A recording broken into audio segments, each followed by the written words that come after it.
Heyo, how's it going everybody? Hopefully anyone out there is watching this right now or at some point in the future is having themselves a fantastic day today.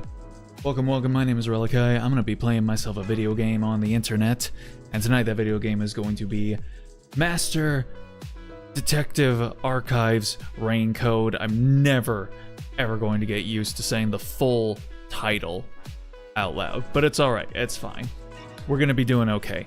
Hopefully we'll be doing a bit more okay tonight than we were during the last stream, where for no particular reason the stream just like cut off.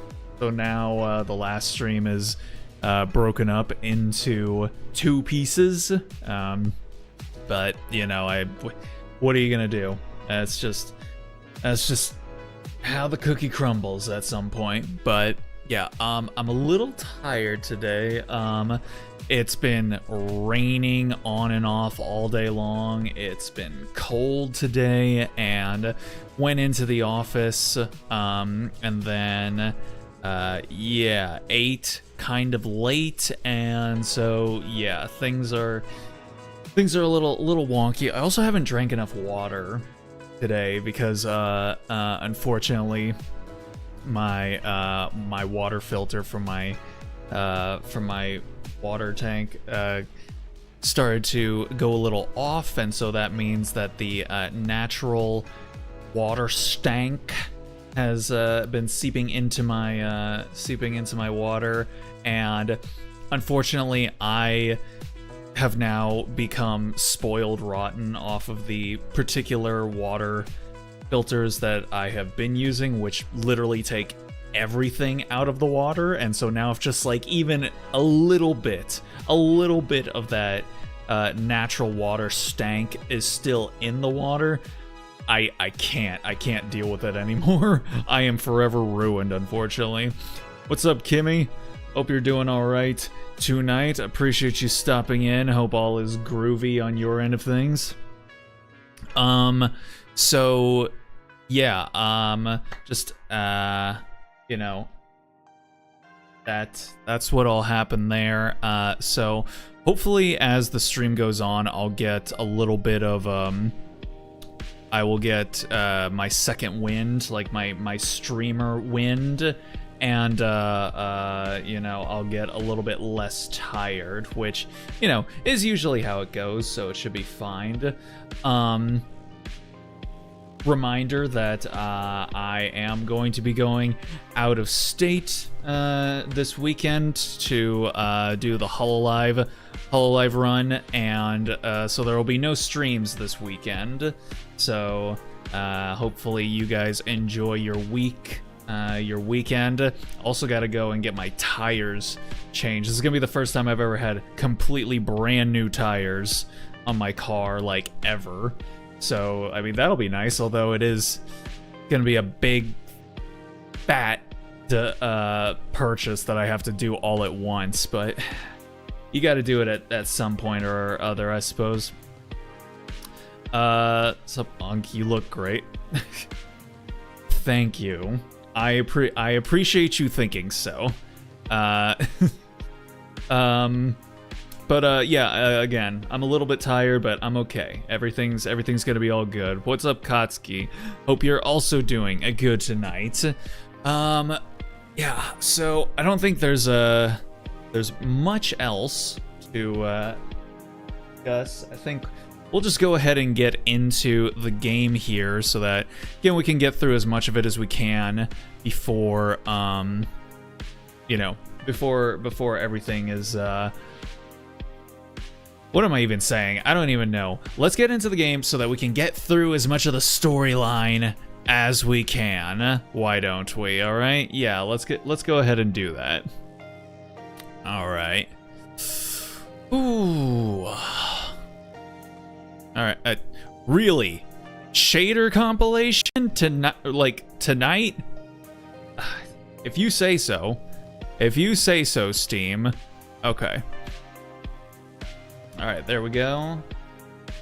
God damn it! Give me my mouse back. All right, hold on. I gotta click through all the stuff. Huh? Oh god dang it. Why you do me like this?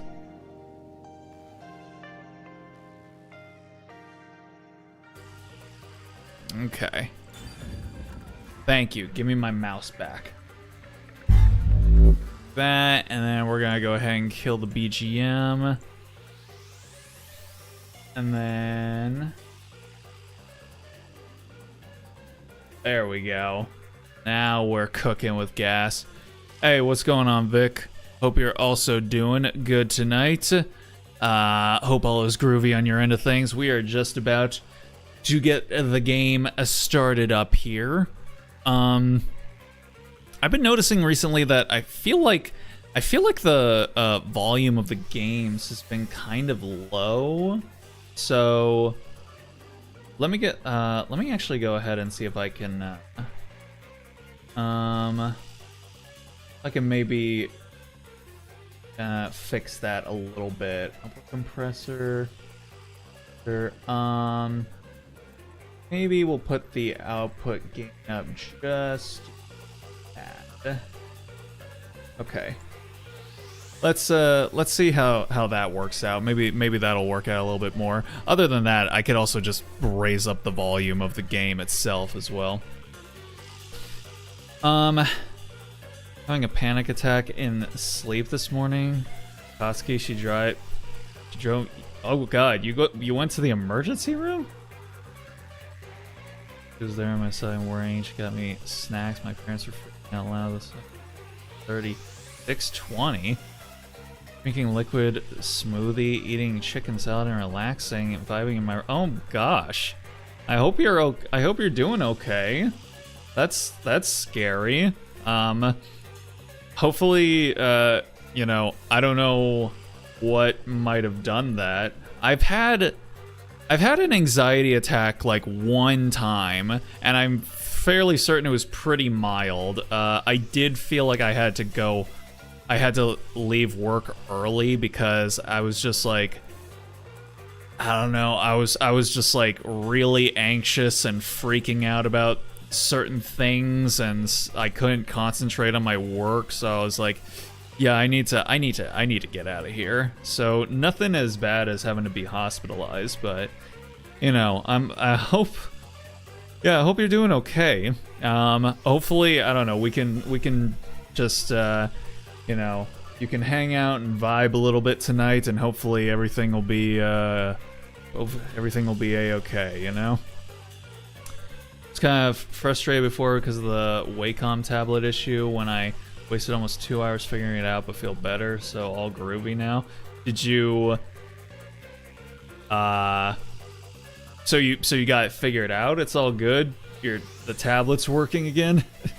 I mean, that's good. God damn, everyone's having a rough go at it today. Bailey knew I was worried. Okay. Well, goddamn, I hope you guys are both doing okay. Just you know, just take it easy.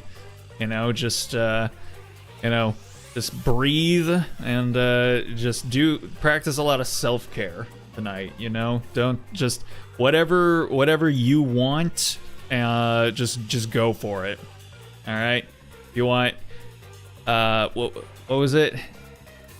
Yeah, if you want all the smoothies, you want all the chicken salads, you want all the ice cream, you want all of the you know, comfort foods, or all of the snacks, and I don't know, all the beer, whatever, just like whatever it is that you guys need to take the edge off. Back and forth. Okay, all right. Hey, so I see laughing in the stream of consciousness messages. So, you know, if we're laughing, then that's good. That's a good thing. CD that came with the tablet. CD. You used a CD install disc. Holy ancient tech, Batman. Well, granted, I feel like some people are getting back into utilizing CD drives. Especially for like watching, you know, legacy media. So one reason why ancient technology devices still triumphant away. Yeah. Maybe sleeping, having nightmares and stuff. 18. What the? Oh my gosh, you guys are just actual babies. Just tiny little babies, little fetuses. You guys are this close from getting banned from my chat, but you know what? I guess it's all good. Granted, you could be lying just outright, but hey, at least you're not coming in here asking me not to swear because you're 10 years old. That's so you know what? I'll take it. Oh, people get like that with nightmares and they're really young, getting nightmares now. I feel like I haven't had a whole lot of nightmares throughout my life, luckily enough. Getting frustrated with the third-party tablet program, so I said screw it, and I just did that. Hey, you know what? If it works, it works. Huh? What is this place? It looks like the school. And there are 3 doors? Looks like it's up to me. There it is again. Give it to me, girl.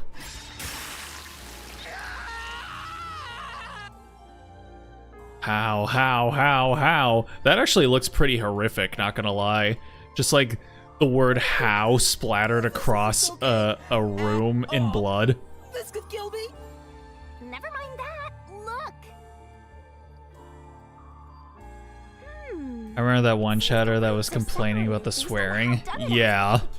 It's like, again, they could have potentially been trolling, but honestly, I don't care.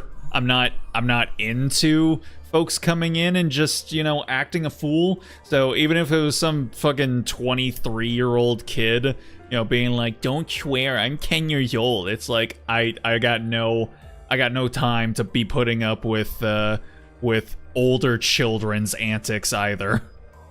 What do you mean, how done it? What? You're a master detective and you don't know? Don't tell me you're a how-done-it virgin. Ew, gross.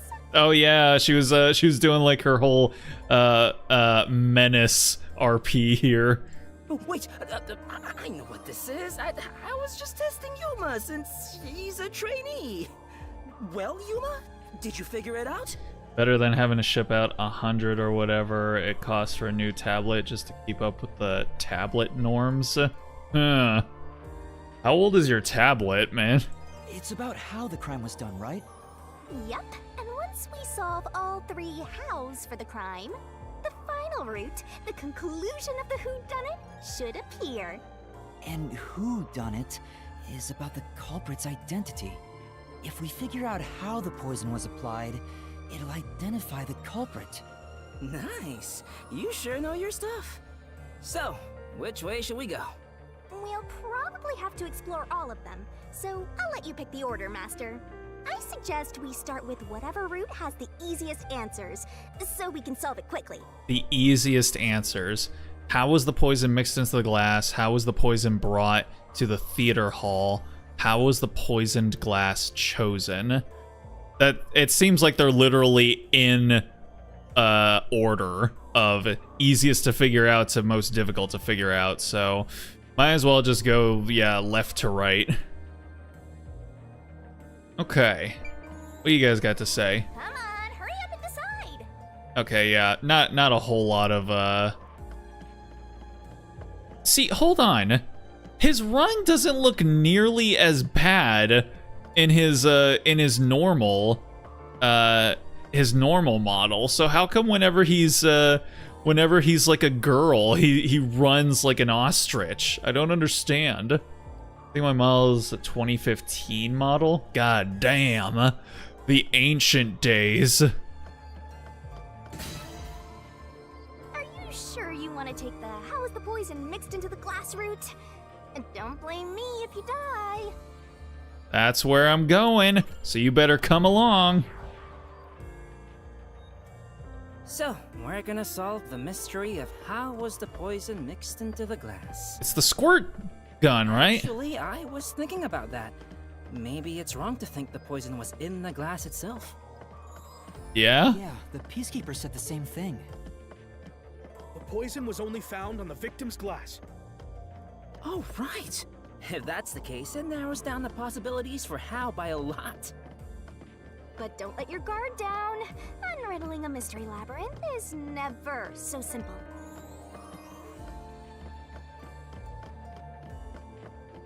Next, I'll be getting a fossil PC and try to get into modern Linux at that point.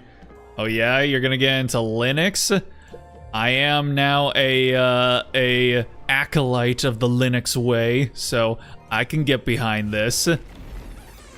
Oh shit. What is this? Also, you know, if you do get the Steam machine, that can be your entryway into you know, Linux gaming, because it is a PC, so you could use it as such. I told you it wasn't easy. Stop laughing! Don't worry. Come on, concentrate. When was the glass set on the stage? During the play. Oh, whoopsie daisy. Okay. I'm having to try and remember details about this mystery that, like, I learned from like a week ago. The prop master placed the glasses on the shelf an hour before the performance began. This is real bad, Yuma. We got more boulders coming at us. Come on, concentrate. There's another door. When was the poison placed in the glass? During the play. It's this door. The poison is effective for 30 minutes, but the Duel of Poison's cup scene occurred 45 minutes into the play, which means the only way the poison could be used was during the performance.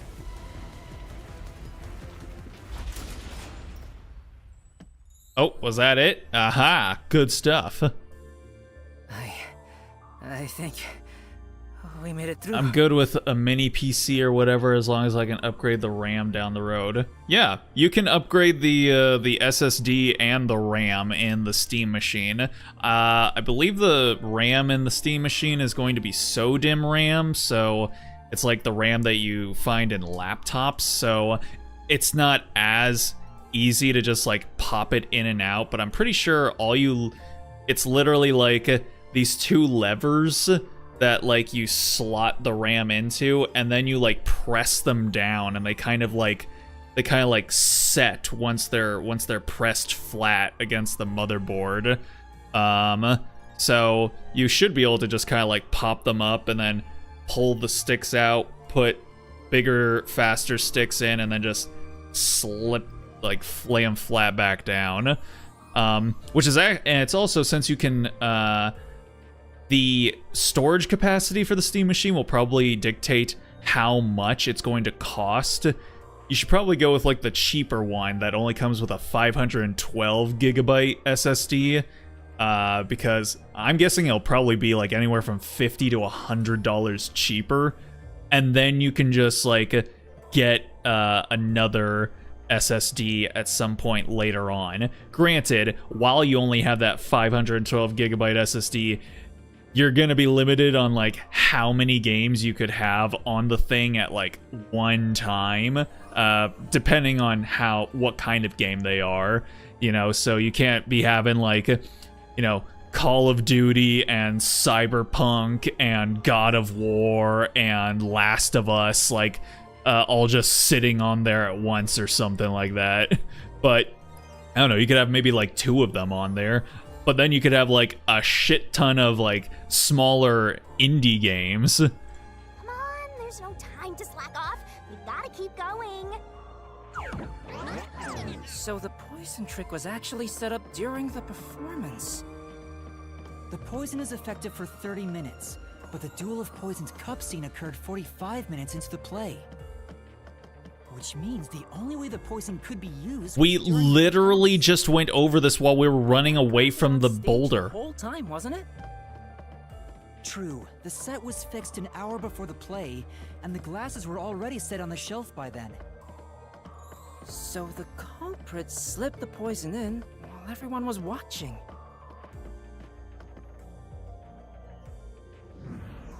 Uh-oh. Now what's happening? Uh-oh. Another arena. Huh? Oh. It's them. That's what I'm getting at, because these mini PCs can start off small, but it can be upgraded to 64 gigabyte. Oh no. No, you can't use a 64 gigabyte for a PC. You wouldn't even be able to fit Windows or Linux on there. I don't know, depending on the distro you go with, you could maybe actually have Linux on there, but like, yeah, for standard Windows, like you could never use a 64 gig. I don't even know if they sell 64 gig SSDs. That's more like a micro SSD card or something. Like thumb drives usually have more storage on them than that.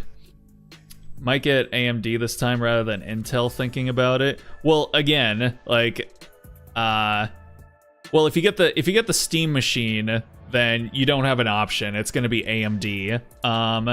Most pre-builts use Intel, but most people nowadays go with AMD because with Intel, if you want to upgrade to another more powerful CPU in the future, you have to basically buy a whole new motherboard, which is essentially equivalent to rebuilding your entire PC. Whereas with AMD, you can get one motherboard and then either have like their weakest CPU in it or their most baller CPU, and you can just like plop it in and out without having to change motherboards.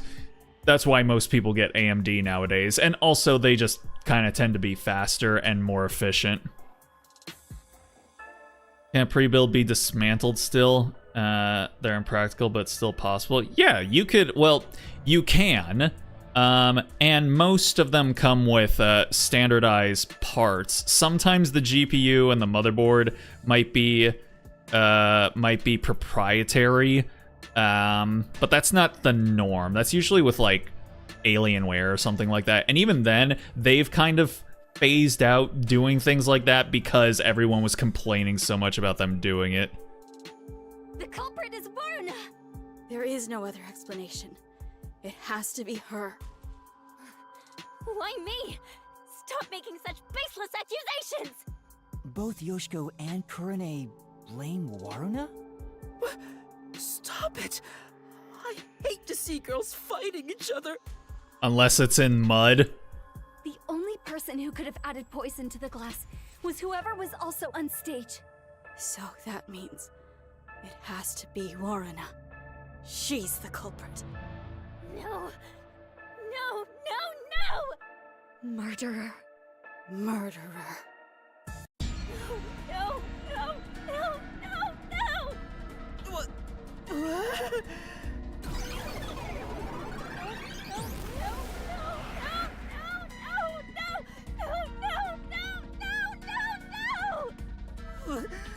Women are terrifying!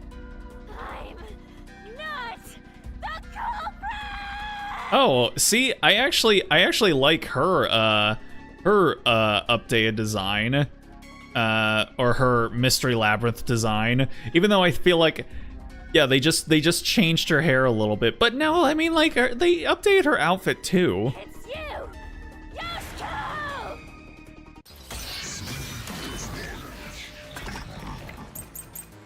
Still debating with myself though. I'm not the culprit! Wait, huh? It's you! Yoshiko! Ow. Yoshiko is in the audience. She killed him. Hold on, what am I, let's see. Oregon eyedropper. They were brought from the theater club's underground storage by the prop master and placed upside down on the stage. The glasses were spotless when placed. Poison was detected in the glass held by the victim.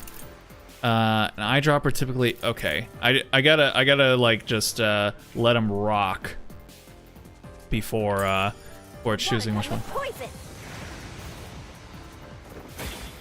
She shot the poison straight into the glass. Oh, damn it. That's what I was saying. Night vision to see.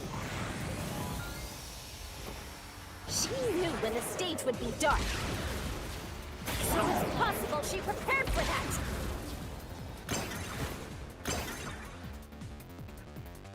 Okay, what were the... They're saying Yoshiko's the murderer. Apparently she waited for the lights to go out before pouring the poison. Okay. Let's see. Wine glasses. Poison was detected in the glass. Eyedropper typically used in science experiments. It doesn't appear to have been used. Ah! Okay, here we go. I'm not the culprit. It's you! Yoshiko! Yoshiko was in the audience. She killed a water gun with poison. She shot the poison straight into the glass. She could have used night vision to see. She knew when the stage would be dark. So it's possible she prepared for that. Dang it. Couldn't she have prepared everything for the crime in advance? Hard to refute. Instead, I should focus on if she could have put the poison in or not. Whether she could have put the poison... Oh, it's because they were upside down. Okay, right. Culprit. Ow. Yoshiko! When she says Yoshiko, she kind of sounds like Uraraka from My Hero Academia. She killed a water gun with poison. Ow. She shot the poison straight into the glass. Fuck you. I'll slash through this mystery.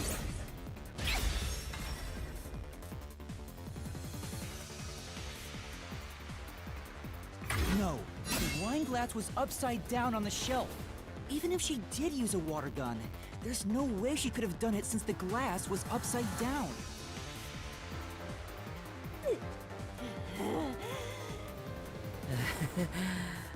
Women are really tough. Bro. I'm not the culprit. It's you, Kurane! Oh, you just you just change up your narrative really quickly, don't you, girl? Okay, Kurane. Let's see.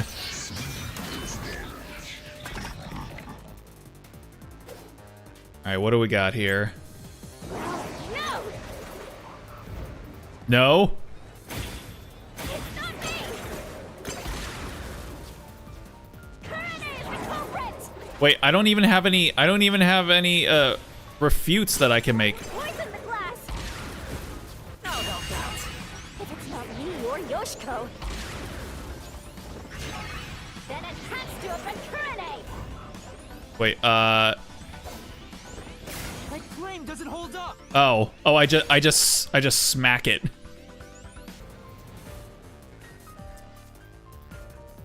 Why do you think Kurane did it? What's your reasoning? Okay, fine. I'll tell you why Kurane is the culprit. Tell me. Costume staff testimony, production manager's testimony. No doubt Kurane's the culprit. But hold up. She killed in a way. Costumes were given a final check. It was Kurane's idea to shine the spotlight on the wine glass after the shuffling scene. There was nothing unusual about Kurane during the performance. She went up to the catwalk before the play and stayed there the entire time. Yeah, that should be it. Only she could have. Kurane was on the catwalk Uh-huh. and mixed the poison into the glass using an eyedropper. I will admit. Eyedropper to add the poison. Oopsie, god damn it. These are all things that I was thinking during the investigation. Coronate's the culprit. She killed in a way only she could have. Coronate was on the catwalk and mixed the poison into the glass using an eyedropper. Coronate used an eyedropper to add the poison. She did it from the catwalk above. She dripped the poison right in. This one. There we go. Where do we leave off on this game? We were trying to figure out the mystery of how the girl was killed. He wasn't the only person on the catwalk. Another member was working the lights. She claims Kurane didn't do anything suspicious during the performance. Because of that testimony, it's impossible Kurane added the poison from the catwalk. I mean, she could be an accomplice, you know, so I mean, it's not impossible. So it's proven that both Yoshiko and Kurane couldn't have added the poison to the glass. So Waruna really is the culprit. She's the one who snuck in the poison. I feel like it's probably all of them. I thought you were better than that, Waruna. I thought you would compete with your performance fair and square. I always knew something was off about her. No, it's not me. It really isn't me.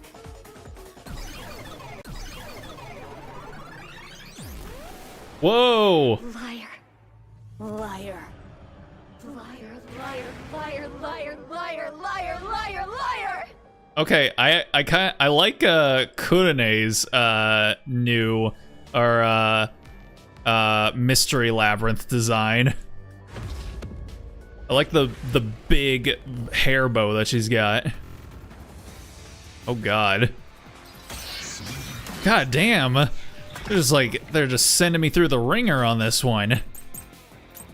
Oh god, costume staff testimony. Production staff, lighting staff. So it's all the same still. It's Kurane's idea, shine the spotlight. Alright, I'm gonna have to see how this one plays out. I've never had a three-way, thingy. She had a chance to add the poison herself. She moved to the shelf in one scene. Her back was to Karin and the audience. She added the poison from her pocket. From her pocket. Ah, no. That's the, costume staff testimony. It would have been impossible to hide something under the costumes. Yes, sir. Alright. No, that's impossible! I was only facing the shelf for 2 or 3 seconds! That would be impossible! It is possible. All it would take is practice. You could mix in the poison in a matter of seconds. Okay. That's true. And... Waruna's the culprit. Well, the last time you find this game, you're trying to figure out... She had a chance to add the Oopsie poison daisy. herself.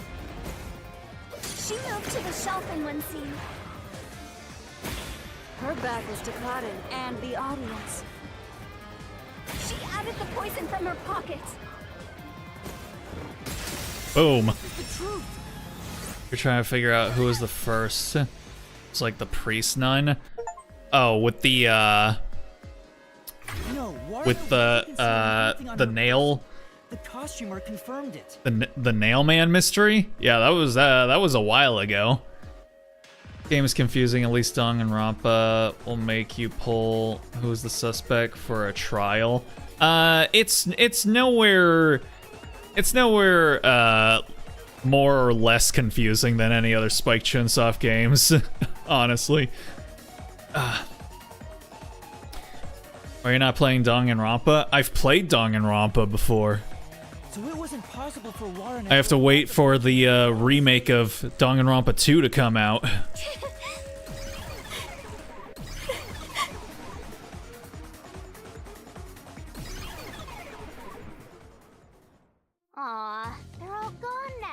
Girls, you're all cute. Wait, so Warrena wasn't the culprit? Does that mean she didn't add the poison to the glass? We're probably gonna say no, she still could have. It's a fact that she didn't bring the poison on stage, so naturally she couldn't have poisoned the glass. Well, but then, what really happened here?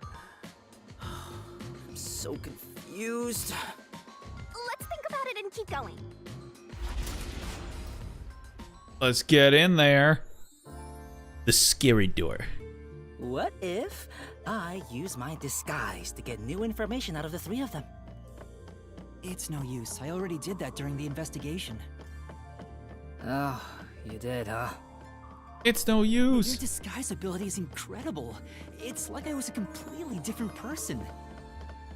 Makeup is one thing, but my voice and stature match too. I use a voice changer to synthesize a new voice. If I've heard it even once, I can easily set it up. Voice changers aren't that good yet. Body appear thinner, or add padding for the opposite effect. Really? That's all you do? Adjusted by messing with your joints. Up to a certain point. Messing with your joints? Please There are don't. limits, given how it strains the body. The more you explain it, the more it sounds like you could commit a lot of crimes pretty easily. If I'm being honest, I must resist my urges every single day. Oh, good lord. It's a daily battle to tame the monster inside me. Ba-na, ba-na-na-na-na, ba-na, That sounds ba-ba-na-na-na, ba-na. Desuhiko can't escape this hell. So many times he's tried. But there's still rage inside. Somebody's gotta help him through this nightmare. He can't control himself, Braddah.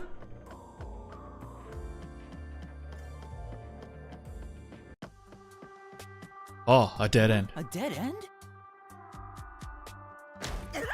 Bro, come on. Please, work with me here, man. What are you doing, Desuhiko? I'm pissed about this path being blocked, so I try to just ignore it. Yeah? Bro, okay, are you alright? Damn, it didn't work. It didn't work. You don't say. You do not say, good sir. Doesn't seem like a question is gonna appear. Looks like it's a completely dead end. I guess we can't reach the truth by answering how was the poison mixed into the glass. So this whole route was a waste? Well, we did eliminate one of the possibilities.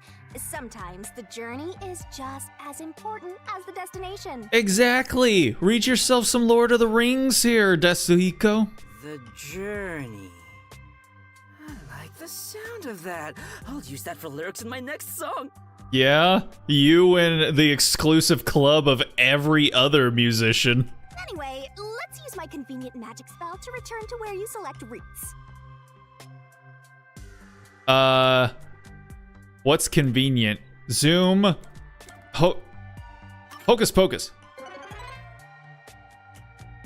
Your voice amplified and echoes across the area. That's it?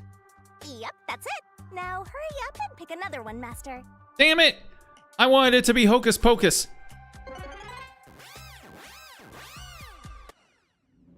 Alright, fine. No point in rushing. Let's take it nice and slow. Who wants a break? We can't do that. There's a time limit to solving the mystery labyrinth. Time limit? What happens when it runs out? Well, your soul leaves your body and you're trapped wandering the mystery labyrinth forever. In the end, your soul will be absorbed into the mystery labyrinth and you disappear. In other words, you die. Yuma, come on! We gotta get out of here! Yeah, I know. Damn. Master, which route do you want to take next? Let me get this straight. They can't figure out the culprit. We're figuring it out. It just hasn't happened as of yet. How was the poison brought to the theater hall? How was the poison brought to the theater hall? You sure about that? I'm as sure as Jersey. Get it? Because Jersey, sure. Our goal goal here is to answer the question, how was the poison brought to the theater hall? Speaking of, where did the poison used in the murder come from? The science The room. chemistry lab in the school. It's a highly toxic experimental chemical. Why not just take it from the chem lab and keep it hidden in your clothes or something? Jar too big. The chemicals bottle was huge, so it's difficult to carry around in secret. Then they must have swapped the containers and brought it to the theater. That's gotta be it. Oh.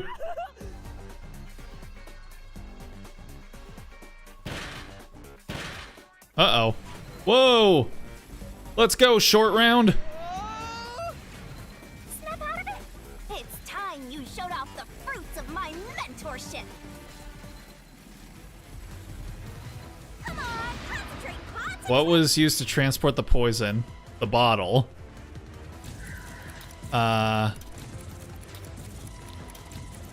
Paintbrush? There was a wet paintbrush in the Oh yeah, I do remember that. culprit used it to carry out the poisoning. They took the poison out of the lab by applying it with the brush. I didn't even think. What was the poison brushed onto? Oh, the glass.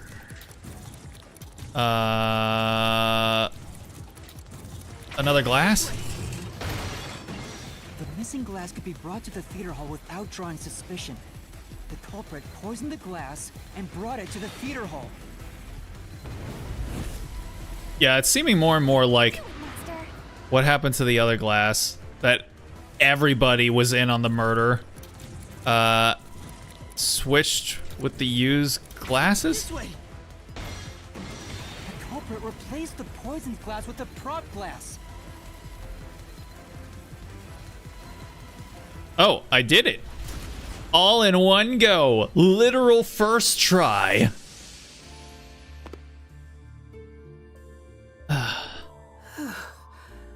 I thought I was Sup, Aurora? heart attack. We're not done yet. It's just getting started. At least we now know how the poison was brought in. I actually didn't think about it being used Brush from with chemistry the lab and paintbrush. directly apply the chemical onto the backup glass. You okay there, Shinigami? The same Chill. kind of glass as the prop on stage.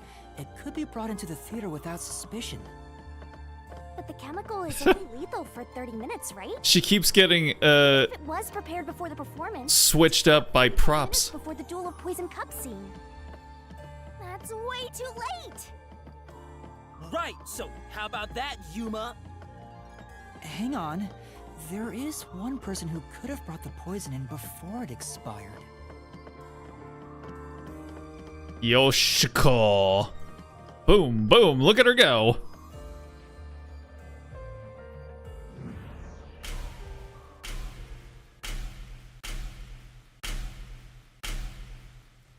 And here we are once again. And, you're supposed to pick the right one here, yeah? Can you do it, Yuma? Oh, I can do it. Yeah, you Don't can even count on worry. me.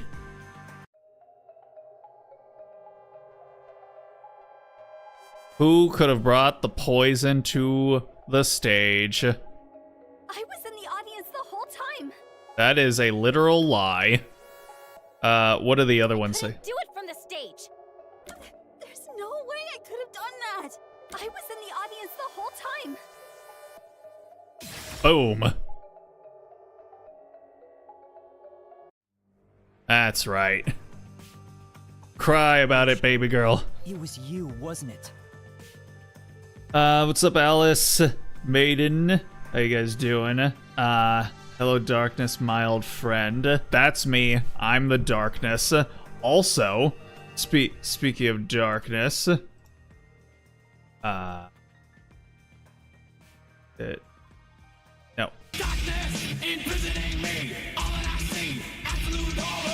Yeah, there we go. Yeah.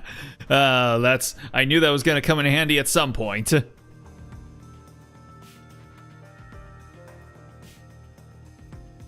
Can't stand you sometimes doing it way too much. I mean, you don't have to stay. You can leave. What? Me? The only way way to use a poison with a 30-minute expiration, 45 minutes into a play, is to bring it during the performance. Let's all stare at her in contempt. But Warna was acting on stage the whole time, and Kurane was managing the lights on the catwalk. But Yoshiko, you were working backstage, so you were the only one who could move about freely. In fact, you arrived late to the theater hall after the performance had already begun. You were about 15 minutes late, which is 30 minutes before the duel of poisoned cups. How convenient. Just enough time for the poison to be lethal. So it was you. You brought the poison and got Kaden to drink it. No, it's not me. Oh, she sounded extra Eula right there. Speaking of, my Eula figure should be getting released soon. So hopefully it'll show up soon, because goddamn, that thing has been like in production for literal years. Emo? Why? Because I played Metallica? Metallica is not emo. I will tell you that for free. But how's it going, Kiara? Oh, and she's off. Wait! Yuma, after her! You could put a little bit of bass in your voice there. Yuma, after her! Master loves hunting down prey on the run. Not a dog! Oh, shit. Which way did she go?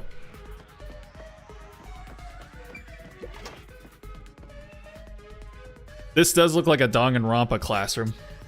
Which way'd she go?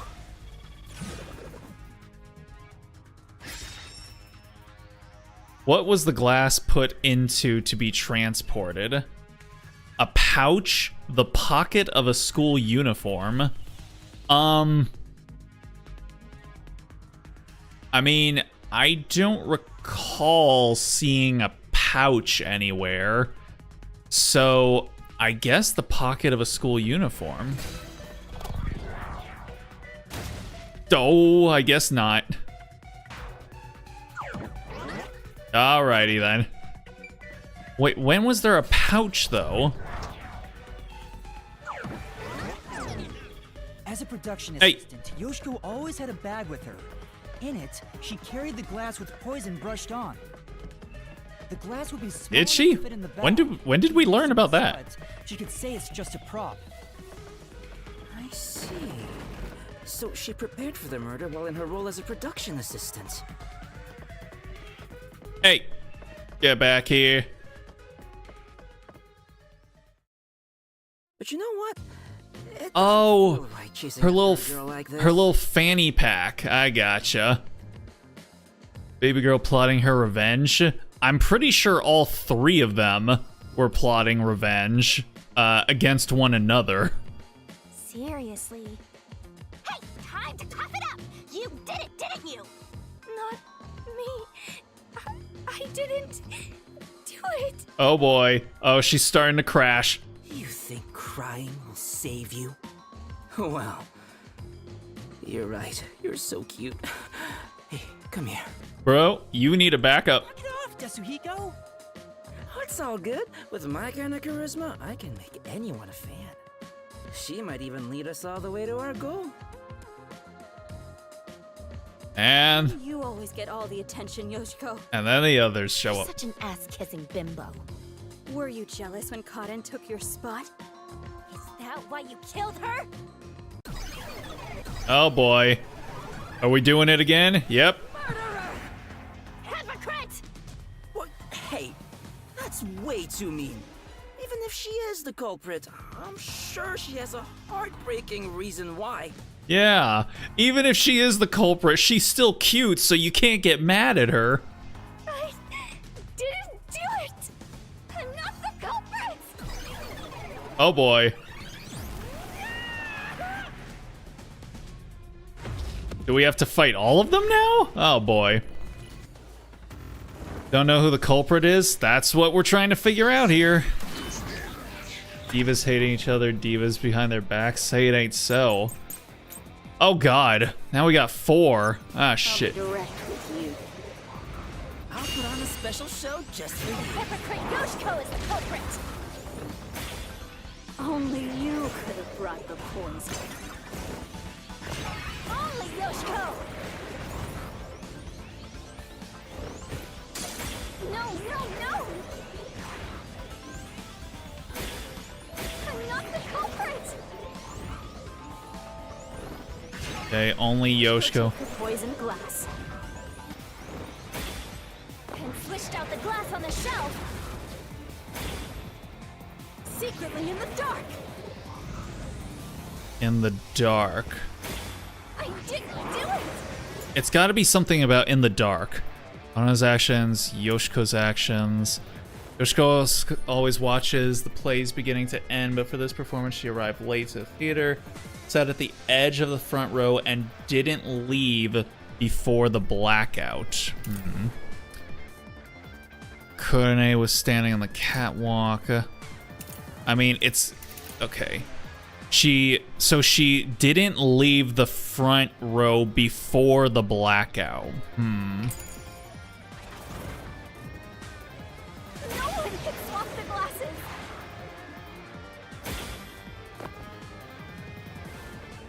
Right. Yoshiko does seem like the only one who could have brought the poison, but is she really the culprit? Then the blackout would have been her only chance to swap the glasses. I'll be direct with you. The hypocrite Yoshiko is the culprit! Only you could have brought the poison. Only Yoshiko! No, no, no! I'm not Ow. the culprit! Yoshiko took the poisoned glass. And swished out the glass on the shelf. Secretly in the dark. Boom. Okay, there we go. So something in a situation. Yeah. They need to clear up the story. She sat at the right edge in the front row for the rest of the show. Indeed. How's it going, Miami? She would have had to move from the audience onto the stage to reach the shelf and swap glasses. But that's impossible. The lights were only out for 5 seconds. Even if she ran over, someone would have heard her footsteps. So Yoshiko couldn't have been the one who swapped the glasses during the performance. Oh, there she goes. Oh, there goes both of them. Oh, all 3 of them. Okay. I thought I was going to have to Oh, she disappeared. do a round robin. She did bring the poison from the chem lab into the theater, though, right? The method was already explained. But still, she's not the culprit? If she couldn't have swapped the glasses on the shelf, she can't be the one who committed the crime. Let's keep going for now. There may be more ahead. More numbers and brain scans. Let's go. All this is making me scared of women. I wish Shinigami would comfort me. I bet you do. Oh, but I'm committed to Master. Oh, damn it! I should give up my memories and sign a pact with the Death God too, then! Uh-huh. Quick, Yuma! Punch me in the back of the head as hard as possible! I'm not going to do that. Let's not. This man is willing to die to get his hands on some Soul Reaper titty. Damn. No matter what we try, it's always a dead end. Are you sure that's the case? What if there's something that makes the wall collapse? But yeah, like running into it. Why don't you try it again, Desuhiko? Doesn't seem like it. Nothing can be done here. So this doesn't lead to who it is, even if we solve how was the poison brought to the theater hall? Seems that way. We should turn back for now. With my magic, we'll be there in a snap. Alright. Let's zoom again. I want Hocus Pocus to work, though. Alright, time to start over. Which route do you want to pick? Alright, how was the poisoned glass chosen? Still don't technically Wanna know. go with how was the poison glass chosen? Yes, I do. Jeez. Everywhere we go is mega creepy. Is there somewhere we can take a break? Rest wherever you want. In fact, you can rest for all of eternity. Anyway, how did the culprit get the victim to choose the glass with poison in it? The glasses were mixed around on stage, after all. Would you mind telling me the sequence? Oh, of events it's that happened when the glasses were it's shuffled? It's no fair. the lighting on the glasses. I don't know about being fair, but here's exactly what happened. The Duel of Poison's cup scene began around 45 minutes into the performance. At the start, the victim, Cotton, brought the glasses and bottle from the shelf that's on the set. Cotton then took out the poison vial from her pocket and poured it into one of the glasses. But the vial was just a prop. It didn't have any real poison in it. After that, the glasses were shuffled.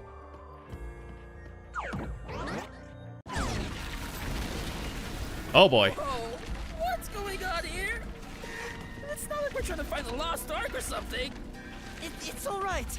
We can keep going by solving mysteries. Right, now concentrate. Concentrate, man. All right. Who shuffled the glasses during the Duel of Poison Cups? It was Braddah and Karen. The two people on stage who took turns shuffling the glasses were Warna and Cotton. And then who chose a glass first? It was Karen. This must be it. The first person to choose a glass was Cotton. And then which glass had the poison? The glass Karen chose. This must be it. Warna placed her mouth on a glass, but she didn't die. Which means only the glass Cotton chose contains poison. Is that really something that we needed to establish? The fact that the person who died from being poisoned between two glasses that had the same drink poured into them was the one that chose the glass that had poison in it? Come on, guys. Please. I know I'm playing a Spike Chunsoft game, but I'm an adult. Yeah, quit being lazy and get a move on.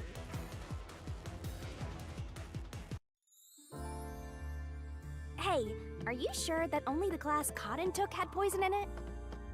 Isn't it possible both of them were poisoned? Warna drank from the other glass and didn't die. You don't say. That has to mean only Cotton's glass had the poison. Then how did the culprit get Cotton to pick the glass with the poison? Well, maybe It's the lighting. wasn't after Cotton specifically. They didn't care who wound up drinking the poison. Choose the correct answer. You're making it so expensive. Cotton absolutely was the target. I should try and do better than getting the answers correct on the first try. Shouldn't I? This way? What? Huh? Wait, hold up. Oh, this way.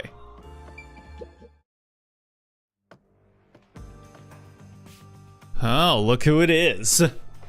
Whoa, here it comes! Miss Lights and Sounds herself. Hey, this one's a cutie. Bro, She's totally my type. Ah, my heart. I am in love. bro, you've seen her like multiple times already. Let me tell the truth. The culprit is Warna. Seriously?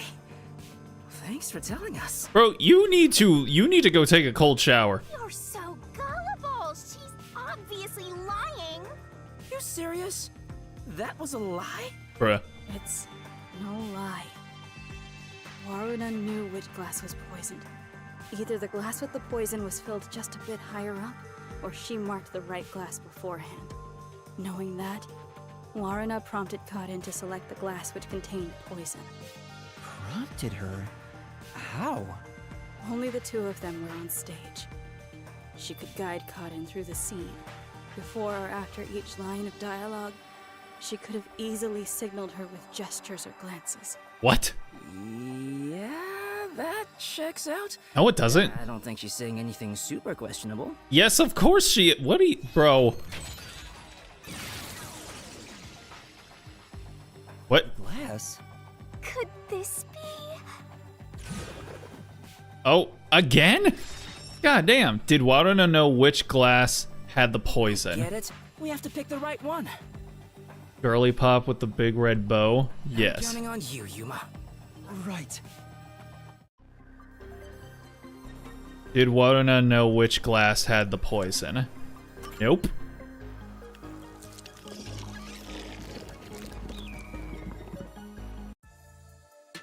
Why pick that glass? I told you Warrena is the culprit. Why?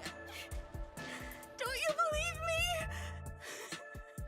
Why doesn't anyone believe me? Aw. Oh, wait, don't cry. I'm completely helpless against the woman's tears. Yeah. But Karin filled the glasses. Warrena wouldn't have been able to tell which one had poison just by the amount of liquid. Well, how about marking the glass itself? No. The prop master testified that there wasn't a single mark on either glass. No, they were spotless. We can't let anything happen to the glasses our actors use. No, really? I'm surprised you investigated that much. Are you sure you're a rookie, Yuma? Are you sure you're a master detective? It was all thanks to your forte. So it's thanks to me. I knew it. Damn, Yuma's so cute. I didn't lie. No one believes me. Everyone else is lying. Why won't you believe me? Damn, she is a good actress. Well, the Mystery Labyrinth is a reflection of the real world, right? Then maybe what she's crying about is... A reflection of the real world. Then she must have grown up surrounded by a bunch of scumbags. That's it. I'll warm her up with my charisma once we're back in the real world. Bro, his priorities. That is exactly what a scumbag would say.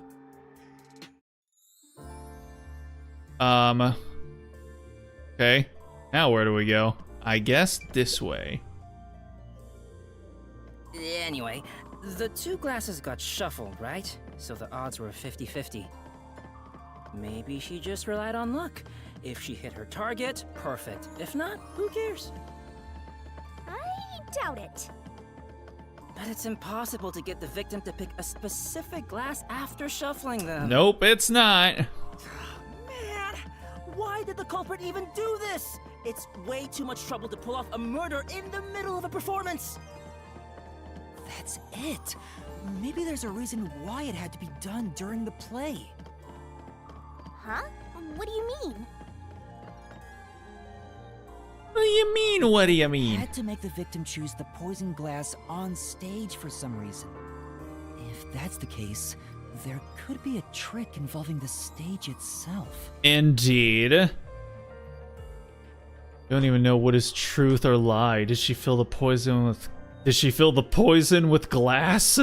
Or didn't the world they never know poison the drink with our eyes that don't exist? Aurora's shower thoughts.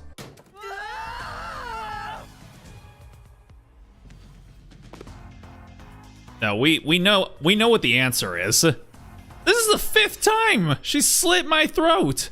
How did the culprit make Karen choose the poison glass? So, now we gotta prove how the poison glass was picked. How long Yeah, will I slide?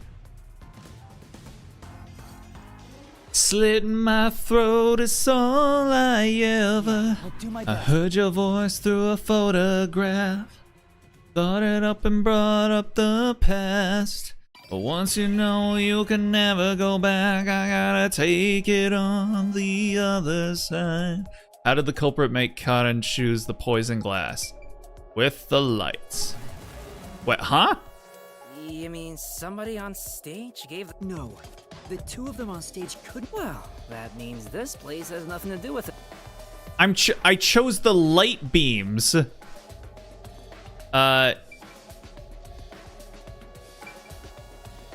on.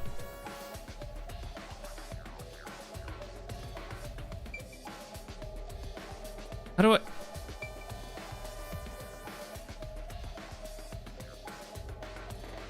So, what areas can I choose? I can choose the table. What the hell? What is that?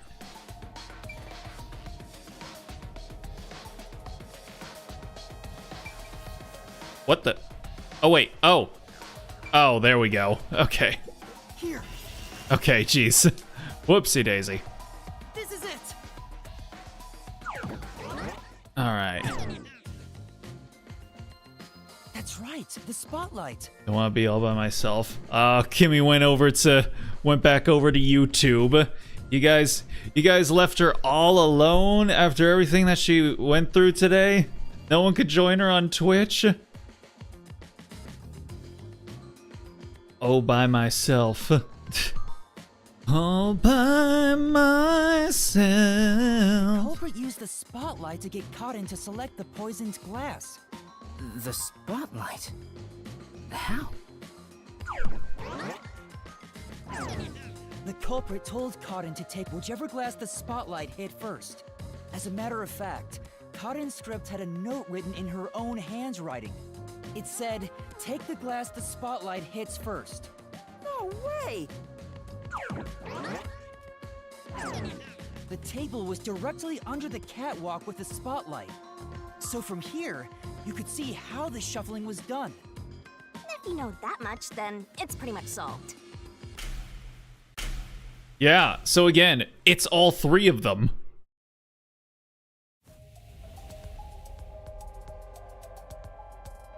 Who made Karin pick the poison glass? It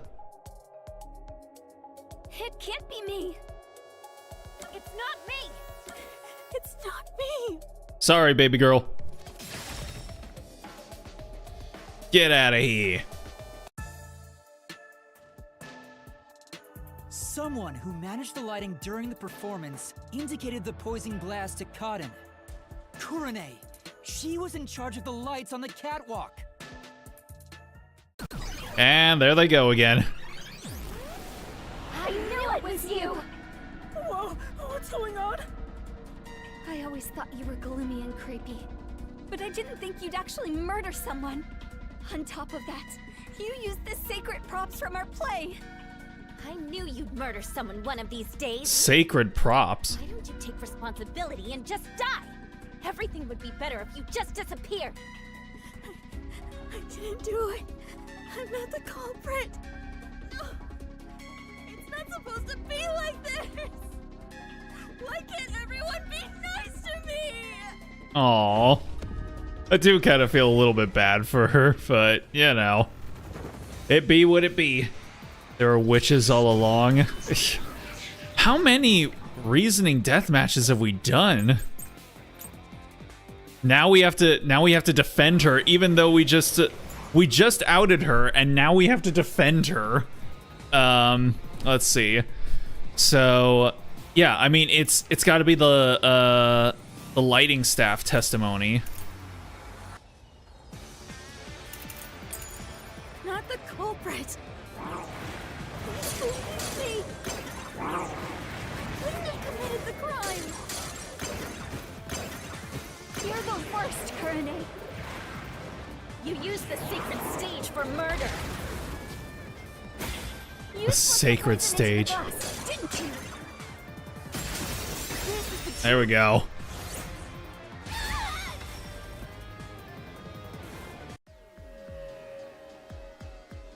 The poison is neutralized after 30 minutes, but the murder occurred 45 minutes into the play. In other words, the poison had to have been poured into the glass after the play began. But Kurone was up in the catwalk even before the play started. She was up there the whole time, too. If that's the case, it's impossible for Kurone to have poured the poison.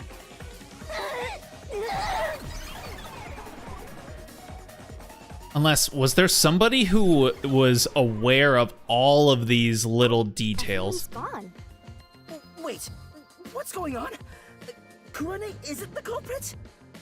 Didn't you say Kurone used the spotlight to get Karan to pick the poison glass? Yes, but she couldn't have poured the poison into the glass herself, which means she can't be the culprit.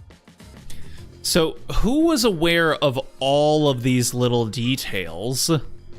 Was it Yoshiko? Could it have been Yoshiko who somehow, like, set this all into motion? It's probably definitely not that. I'm just trying to think of, like, dumb, stupid, out-of-the-box shenaniganery that Spike Chunsoft likes to make its revelations out of. So that means the culprit is... I don't get it at all! I give up! Well, the path keeps going, so let's think about it as we go.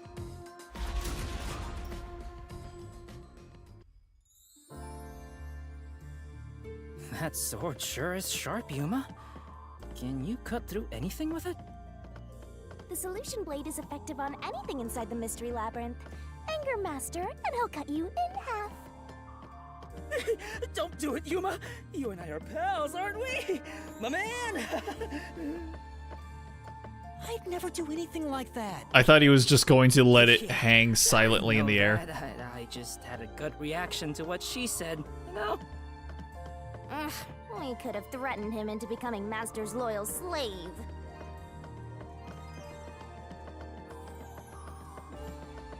Okay. I'm trying to think, like, who aside from the other three girls, like, would know all of this stuff? And another dead end. What's going on here? It's a dead end. It doesn't seem like there's a hidden question here. This really is a true dead end. A true dead end? It means you can't reach the truth just by answering, how was the poison glass chosen? Then it was all a waste of time? Well, they should have at least left us a treasure chest or something. Hey, Yuma, it's your fault for picking this route. What? Well, reaching a dead end is expected inside a dungeon. Think of it as stamping out one possibility and move on. Oh, totally. You are always right, Shinigami. Bro. You change your tune awful quick. For now, let's head back to where the roots change. Time for a convenient magical spell. Give me the zoomies!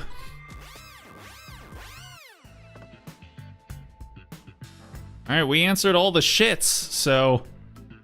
Now what? Now that I think about it, wasn't that the third route? What's going on? They're all dead ends! What does it mean, Shinigami? It seems that even though we tried to solve every how, we can't figure out who the culprit is. Oh, come on! Then what was the point of our great adventure? I've told you this a dozen times already. Even dead ends are precious clues. Because of them, you figured out that examining the murder method won't lead you to the culprit. I see. So we're still making progress. Great work, Shinigami. Braddah, Anyway, please. I have to view this case from a different perspective. Whoa, what the hell? A different perspective. What's that? I suppose that's your different perspective. Is that supposed to be a ladder? Whoa. I think it is. Or are we gonna walk up it? Yo, let's go. Oh, that's really trippy. Oh, that gave me a little bit of motion sickness. We're really walking on another side. Well, if we keep moving, then... Let's go.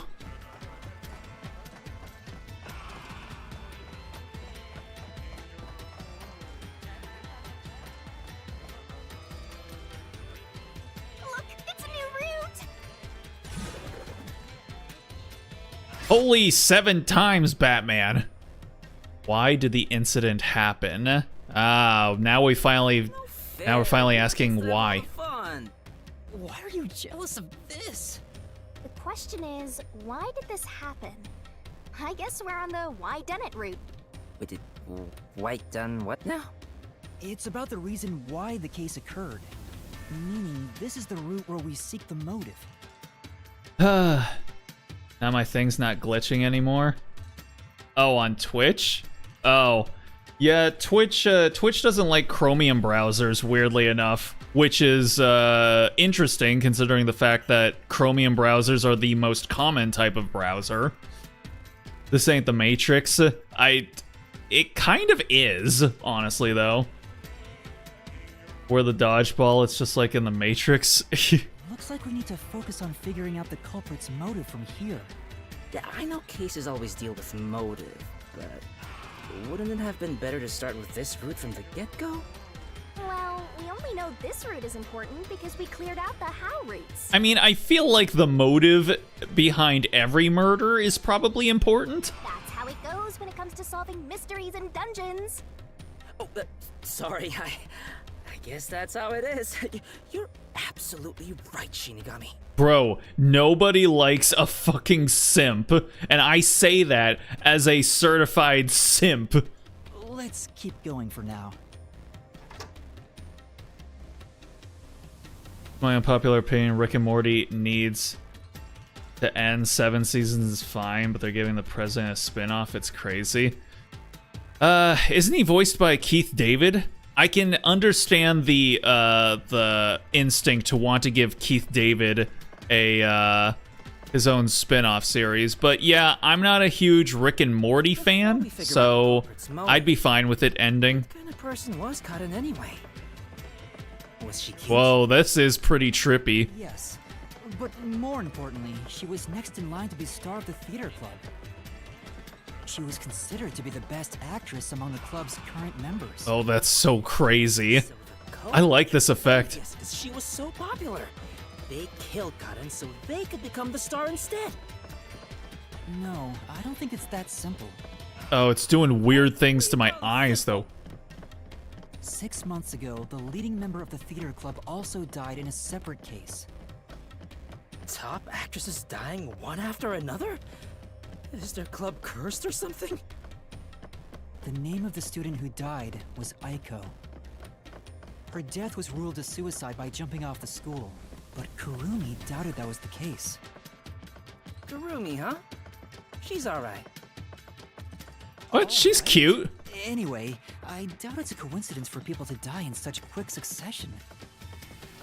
This case may have been triggered by Aiko's death. So if we find the truth behind Aiko's death, maybe we can figure out the motive in this case. Yeah, it was because all of them were like in love with Aiko or some shit.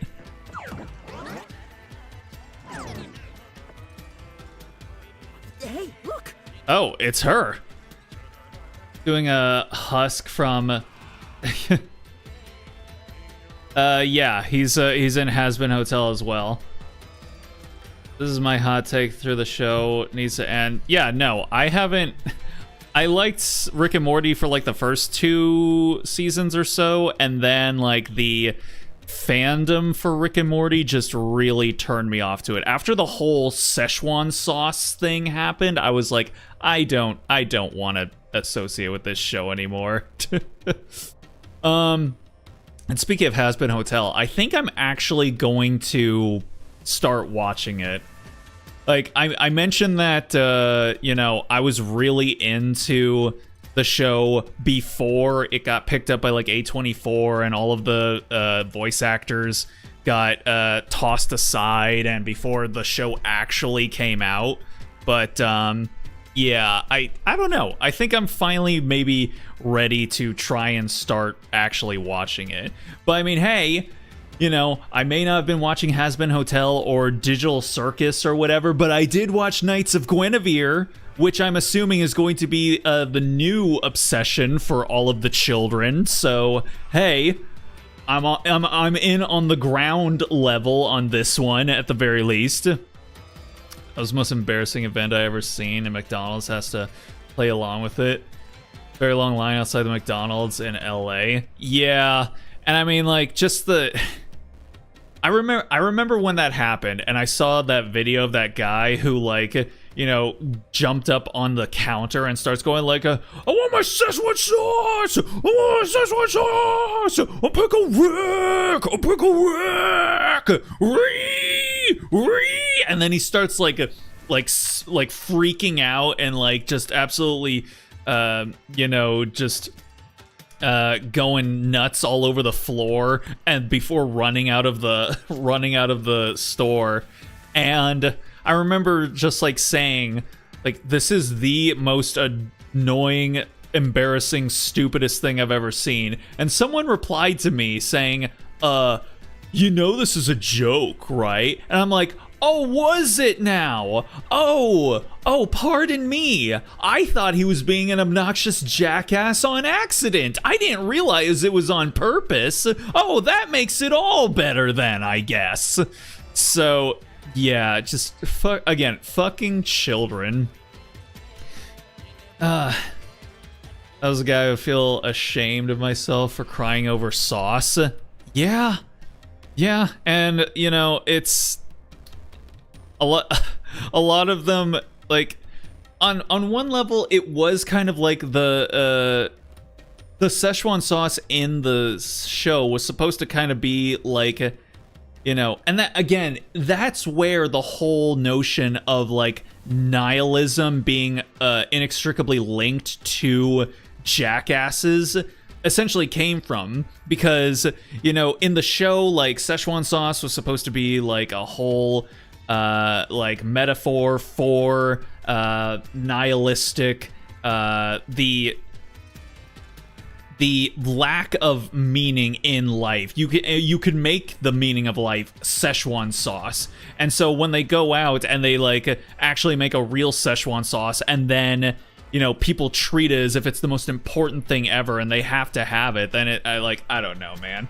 And again, also another reason why I don't like Rick and Morty is because it introduced nihilism to a bunch of dumb, stupid, idiot, like teenage and boys, and so now they all think that they're nihilists because they're like, yeah, there's no meaning to life, so that means I'm just free to be an asshole because, you know, there's no point to life, so therefore there's no consequence for me being an asshole. And it's like, yeah, there is.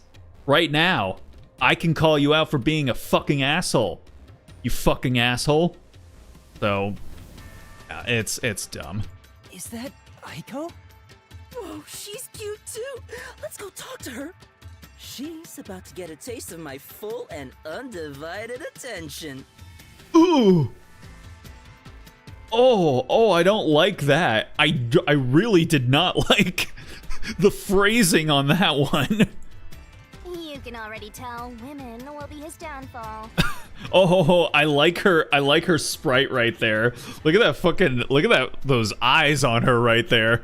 Like, those are the eyes that fucking bottoms, you know, really are looking out for when they're like, she looked at me like she was looking at a piece of trash.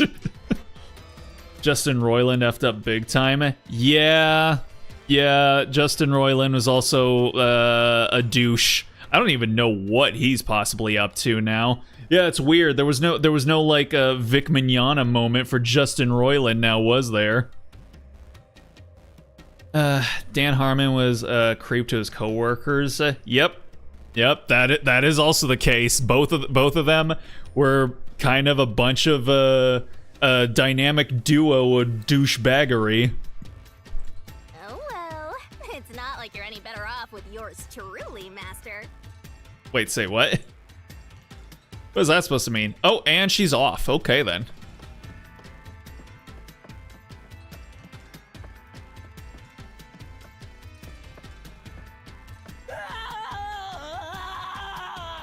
Oh dear. Is that Yasuhiko? What the? Oh shit. Come on, concentrate! Really? Again?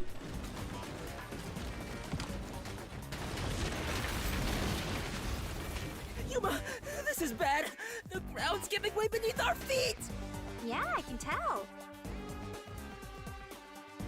Aiko! Aw. Hey, let's hurry and catch her. I love the tragic types. Shut up! Oh! We're trying to figure out the truth behind her death. Good luck, Master! Alright, let's see here. Was Aiko's death 6 months ago suicide or homicide? Homicide. Aiko's death 6 months ago was actually a result of murder. Okay. Where was Aiko murdered? Oh, the flower bed. Yeah, so Karen did kill her. Aha, I see. Murder is... Karen killed her in the flower bed, and then as revenge, all 3 of the other girls who were all like in love with Aiko plotted Karen's murder. Little bit of a bully situation there. What weapon was used to kill Aiko? Brick from the flower bed. The brick with Aiko's blood on it had a very unnatural splatter pattern. After the culprit hit her with the brick, they returned it to its original position. They actually got her bricked up. Who murdered Aiko? Karen. This is the answer! Yes, Aiko's sir. death was not a suicide by jumping. And Cotton clearly lied in her testimony. Cotton killed Aiko! That's right, brother. That's right, Braddah. All right, let's keep following her, Yuma.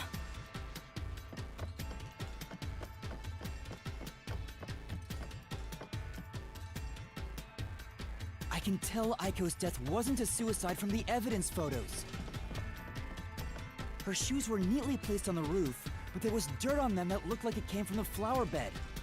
I think Aiko was told to meet at the flowers behind the school building and then murdered there. So the shoes were taken to the roof afterwards. The murder weapon is likely a brick from the flower bed. The brick with Aiko's blood on it had a very unnatural splatter pattern. If she fell from above and hit her head, the bloodstain wouldn't get cut off in that way. I'm sure that after the culprit hit her with the brick, they returned it to its original position. But you have evidence that Karen did it? If Aiko didn't die from jumping, Cotton's testimony makes her highly suspicious. She also had mud on her She shoes, said she let too. something fall and went to inspect it. I get it. Hearing a sound that never happened means she's obviously lying. Karen lied. And the reason why she lied? She made it appear like Aiko jumped. If that's the case, then the one who killed Aiko is Cotton. Let's go. Oh, shucky ducky.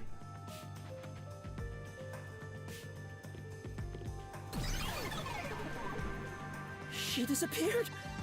Damn it! I can't even help the girl who needs it most! Help her? She was dead long before you could help her. Damn, girl. Dan Harmon. Want to work with the guy if he was being weird with his coworkers. Oh yeah, and the guy who made Clarence too. Yeah, there was a lot of mask off moments for a bunch of cartoon creators from the 2010s. Anyway, this must be the roof Aiko supposedly jumped from. Hey, why did Karen kill Aiko? I thought an all-girls school would be more sunshine and rainbows than murder. Bro, you don't actually know anything about girls, do you? Have you even ever talked to a girl? If a brick was used as the murder weapon, then it could have been an impulsive crime. So Cotton might not have been planning to kill Aiko when she called her there. You mean they were talking and it turned into a crime of passion? That's so cliche. Maybe they were discussing their acting careers. They had a disagreement, and it turned to violence. Well, if this caused the other murder case, then is the motive revenge? Yeah, they weren't fighting over Aiko's spot. They wanted to get back at Cotton for taking it away. Meaning The culprit is whoever cares the most about Aiko? Then which of the suspects is it? In fact, where do we even go from here? Is it? We got the Like, motive, but it has to be there's still Kurumi, no right? path. But she's being arrested, so it can't possibly be her. Was it with cartoon characters being creeps? What a shame, because there's a certain charm to the shows as well. You mean creators, right?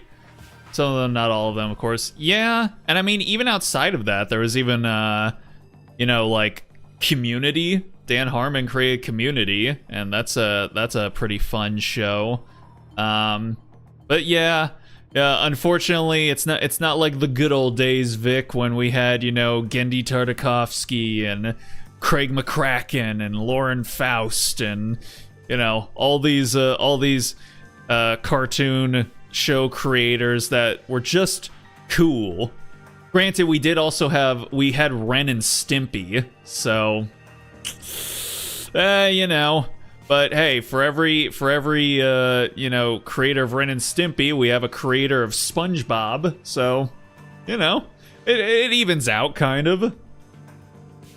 Chris Savino, The Loud House. Oh yeah, I remember Chris Savino. I've seen some of Chris Savino's like artwork since leaving The Loud House, and it's so weird. His thing that he's doing now is this like adult oriented comic strip where this kid, this anthropomorphic kid cat, just really wants to fuck his mom.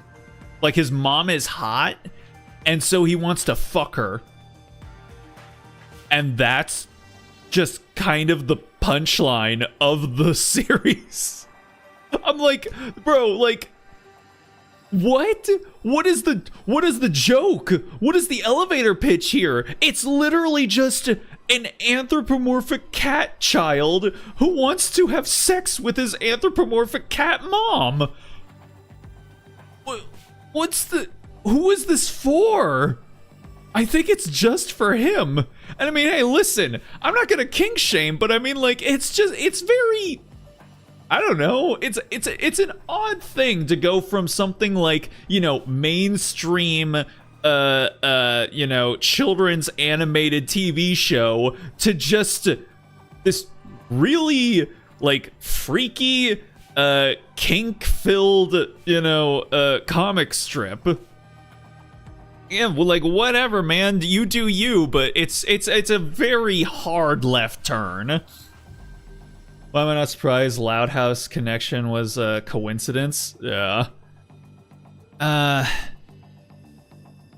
Link of the main character with his sisters, and it was disturbing. Oh yeah, there's lots of fan art for. I've seen lots of fan art for Loud House. I've never actually really watched it, but I've seen more art of it than I have actual episodes of the show.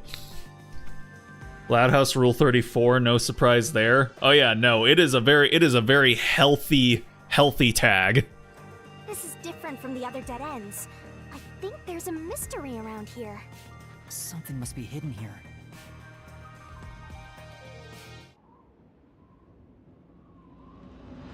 Oh, that looks pretty cool, honestly. Again, this is made in Unreal Engine, so I mean, again, like, you can make your anime games in Unreal. Let's see. Do I just have to talk to? Oh, what's this? Look into the distance. Wind feels nice. It's hard to believe we're inside a mystery labyrinth. Whoa. One of these days, I'll have a concert on a stage this high, looking out over my adoring fans.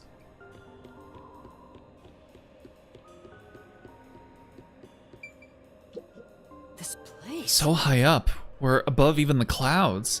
Better be careful not to fall. Hey! So you're saying you don't want me to push you, or? Hey! There is no or. I definitely do not want you to push me. What am I looking for here? Hey, check it out. Is that the how roots we were looking for? Oh. We're so high up. When did this happen? Damn. We certainly did make our way around town, didn't we? Master, look over So there. unreal. Shut the fuck up.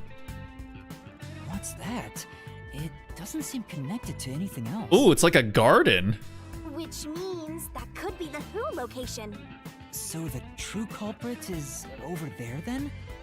But how do we reach it? It's not connected to any other route. What, are you freezing up? Scared of heights or something? Oh, it's not that. About those 3 routes.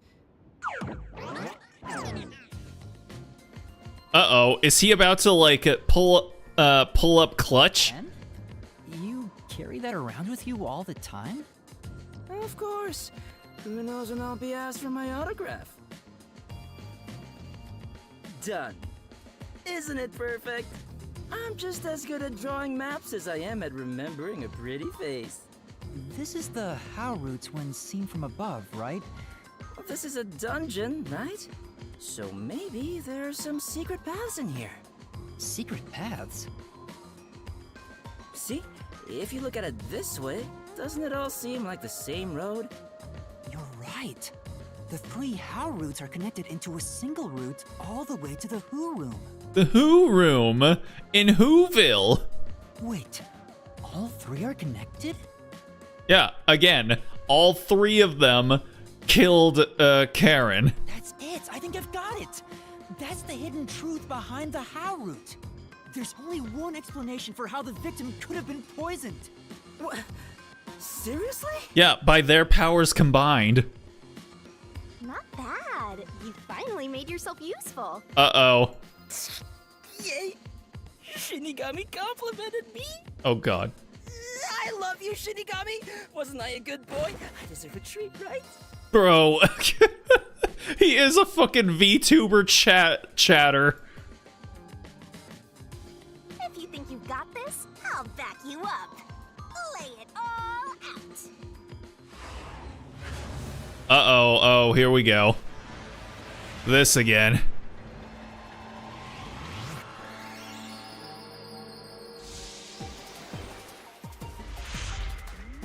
Oh boy, here we go. Okay. Let's see. Puzzle, catwalk, costume staff. The only way the crime was possible was by having a accomplice? That's right. Yep, okay. That's right.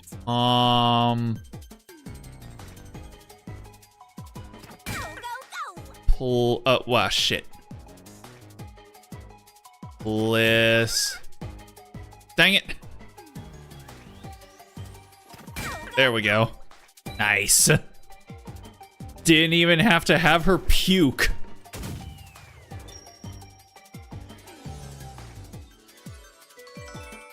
Oh boy. I will say, it's funnily enough, when you can see more of her skin, like, it makes her seem like super ashy. So I'm just like, you know what? Accomplices. Somehow she actually seems, she's actually more appealing with more clothing on, funnily enough. Okay, let me see here. Cartoon community can show their true colors when they get mad and angry if you don't agree with them, which is the best cartoon of the year or something. Yeah, it's children behavior. Children get, like, super, like, legitimately emotionally aggro if you don't agree with them about, you know, like, what media you do or don't like. It's unfortunate, but it's true. Anime fans also are crazy. You say you never watched a new season. Yeah, it's the same issue there as well. Even more so because, honestly, anime nowadays seems to pull in a lot of, like, really despicable types of people into it. Film culture, you have your own opinion or a hot take, you can't handle the heat. Yep. Some people online can't take the heat, get scared, overwhelmed, say my own opinions on social media. Yeah, so, like, again, because you all, I'm assuming you all are maybe around the same age. Yeah, you kind of just have to learn how to, I don't know, like, folks have to learn to, like, separate their own identity away from the things that they're interested in, like the anime they watch, the video games they play, the cartoons they watch, and realize that someone not liking it isn't the same as saying that, you know, someone doesn't like them.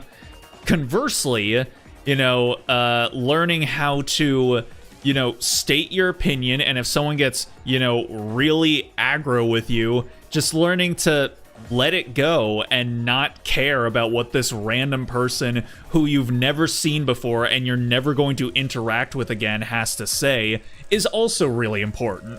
So on both ends of the argument, there's the need for growth from both participants.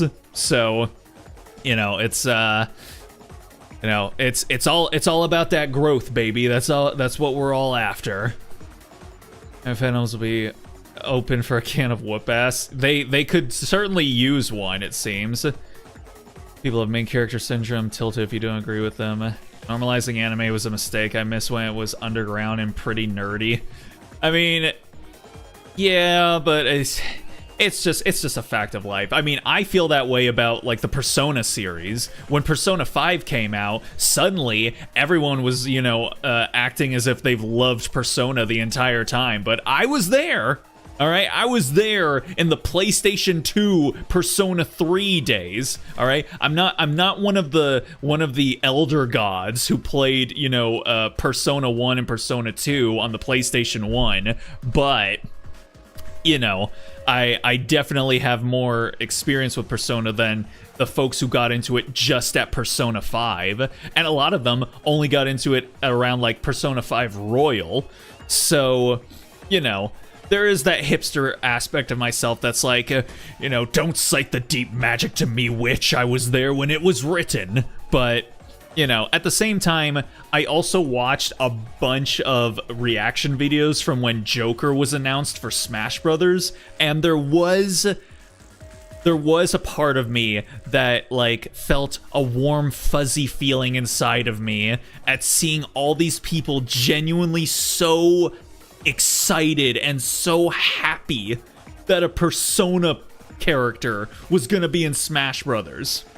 Like, just a few years ago, if they had announced Yu Narukami for Smash Brothers, every single one of these people would have been like, either they would have said, who the fuck is this? Why did they waste a slot on this character? Or at most, they would have been like, oh, that guy's from, like, Persona or something, right? Yeah, I've never played Persona, but I have one friend who will never shut the fuck up about it. That's weird. But after Persona 5, suddenly everyone sees Joker and they lose their fucking minds. And I just found something so heartwarming about that, you know? So inside of me there are two wolves. The hipster wolf and the wolf that, you know, has, like, tears rolling down his face going like, just look at my precious boys and girls.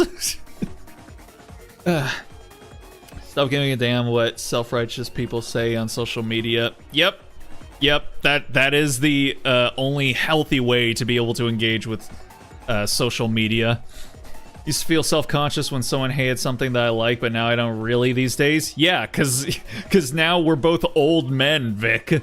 We don't, like, why do we give a shit what children think about the video games and the cartoons and movies that we like? Like, but, you know, not everybody has that, you know, that wherewithal, has those mental faculties yet. And again, that's why people who are under the age of 25, because once people hit the age of 25, that's when they're essentially locked into their adulthood, and why I think of everyone 24 and younger to literally just be children. Like, to me, there's very the more into my 30s I get, the less of an appreciable difference I can determine between the emotional and mental facilities of a, like, 15-year-old versus, like, a 22-year-old. Like, to me, when you put them both behind an avatar and a Twitter profile, they're both gonna act the same way, honestly. I could not tell you which one is which. But, yeah, honestly, a lot of it just comes from just becoming an adult and just realizing, wait a second, I don't care. And there's something so liberating about that. I love it. All right. There's a lot of things that, you know, especially physically, getting into your 30s, I'm like, oh man, I wish it wasn't like this. But one thing that I definitely would not trade for anything getting into my 30s is just my general demeanor of like, I don't give a fuck. Who are you? So, yeah, to the rest of you guys, just know that, like, once you guys, you know, become fully fledged adults, you guys will also obtain this superpower, and it's gonna be awesome. Sadly, there's people at our age range that still act childish with the same mindset. I mean, yeah, it's not a guarantee, because being a grown-up doesn't mean you're an adult. So yeah, there are people who are in their like 40s or 50s who still, you know, act like children. Those are the same ones who they go to the movie theater and they'll just like, you know, spill their popcorn and be like, oh, well, job security, right? Or, you know, the people who, you know, run businesses, but they're like, you know, I don't have to give a shit about my employees. I'm just gonna treat them like ass as long as I get all of the money that I've set out to get by setting up this little business venture of mine. Like, top to bottom, like they are children still, unfortunately. And a lot of them, unfortunately, also run our government. So, yeah. The truth of this case is that Yoshiko, Waruna, and Kurane were all accomplices and committed this crime together. Yep, that's literally what I said. Accomplices? But don't they hate each other's guts? It's the truth. I realized it once you drew this map, Yasuhiko. The 3 how routes that we explored were all dead ends. Each of them were suspects, but they were all ruled out because of certain details of the case. That makes sense. If we look at them separately, we get dead ends. But by connecting all 3 routes like this, and looking at it as a single criminal act, it clearly becomes one path forward. They were accomplices that committed a single crime. This murder would have been impossible to commit alone. We figured that out during the how route. But if the 3 of them worked together, they could make it possible. That's where you go. I want a Shinigami Daki. I'll buy 2. I'd take a Shinigami Daki. Hell yeah, brother. What the fuck? Oh, we gotta smash through the brick walls. I guess we're supposed to break the wall? Sounds like fun! I'm in! It's all thanks to my help, don't you think? And don't you forget it. You're the one who's going to forget it. Anyway, let's check it out. Oh. We have to make Yeah, that's sure we're on true. the right track. Once we leave, he won't remember any of this.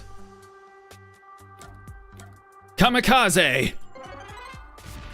Master got blown to pieces. Damn. And that's what happens when you use a sacrifice spell. You died, so it's game over. Time to return to the title screen. Well, that's what I want to do, but I'll give you one more try and take you back to the selection. Be sure to pick the right one next time, okay? Dang it. Fine. Zoomies. By separating the hows, the 3 of them divided up the tasks that needed to be done to pull off the murder. Don't you think so, Yuma? Yeah, I think it's the only way. I already knew this, so technically we still didn't need Desuhiko. God, how many is this? This is like the 8th or 9th time. You sure sound confident. How did the 3 work together to pull off an impossible crime? There's a new problem problem to solve. We have to expose the secret behind their complicity. How exactly they cooperated together and the timeline of the crime. Got it. The timeline, huh? Then the first thing to discuss is... First thing to discuss is, how was the poison brought to the theater hall? Or, how was the poisoned glass yeah. How was the poison brought to the theater hall? How was the poison brought to the theater hall? You sure about that? Yes, I do. Let's start with the poison being brought to the theater hall. Their conspiring began with how was the poison brought to the theater hall. It's a route we already explored to the very end, so Whoa! let's blast through it! Hey, wait! Yo, let's go! The only person who could have brought the poison to the theater hall was Yoshiko, right? Look at Yuma go. He's like, yes, mistress. Yes, we are out for a nice little jog around the neighborhood. The poison neutralizes after 30 minutes, so it had to be brought into the theater during the show. As the production assistant, only Yoshiko could have done it. Looking back, the reason they chose poison as the murder weapon was to establish an alibi. The poison was only active for 30 minutes, which gave the other girls an alibi. Yoshiko went to the lab for the poison as soon as the performance began. She had the extra glass hidden in her bag, and after she brushed poison onto it, she put it back in her bag and returned to her seat in the front row as if nothing happened. The problem is, what happened next? Oh. We're here! You're off, Master! Yeah. Holy crap. What did Yoshiko do with the poison glass after bringing it? Handed it to Karen, handed it to Waruna, handed it to Kurane.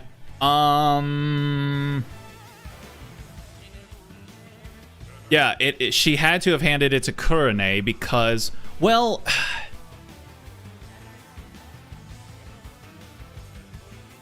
Yeah, she had to have, because Waruna and Karen were already on stage. So, but Kurane was apparently up on the catwalk the entire time. But it had to have been Kurane, because again, Waruna and Karen were already on stage. Whoops, I guess not. This wasn't the right one. Oh, my hand still stings. You're so pitiful, Master! Let's think again about how this crime actually played out. Okay, I'll try. Okay, well then, I guess it was handed to Waruna. Yeah, it would be handed to Waruna, because she wouldn't hand it to Karen, the victim, right? Yeah, there we go. Huh? When did she hand it to her? Isn't this the how was the poison mixed into the glass root? Wow, it really connected. Alright, let's keep going and reach the truth! Whoa! Again? Hey, you said Yoshiko handed the poisoned glass over to Waruna, but Waruna was performing on stage, right? How could she receive the glass while on stage? The only time I can think of is when they turned off the lights. But Yoshiko sat on the right edge of the front row close to the wings. Uh-huh. Where the actors enter and exit from scenes. yeah. She probably stood up when the lights went out and left the poisoned glass near the right wing.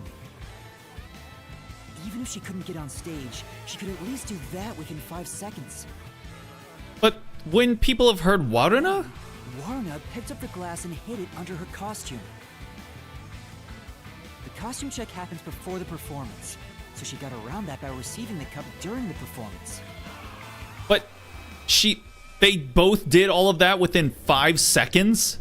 I see. So they passed the baton during the 5 seconds the lights were out.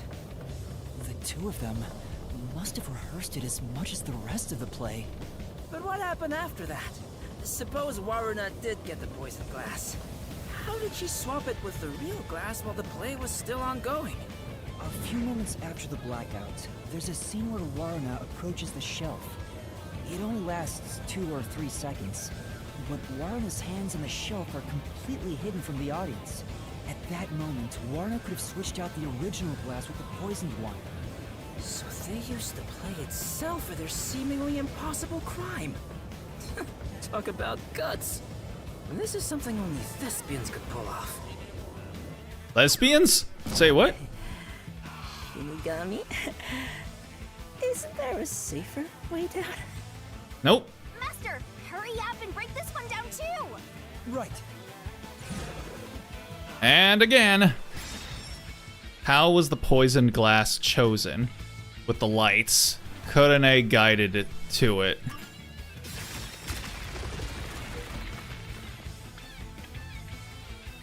Alright, we got this one too.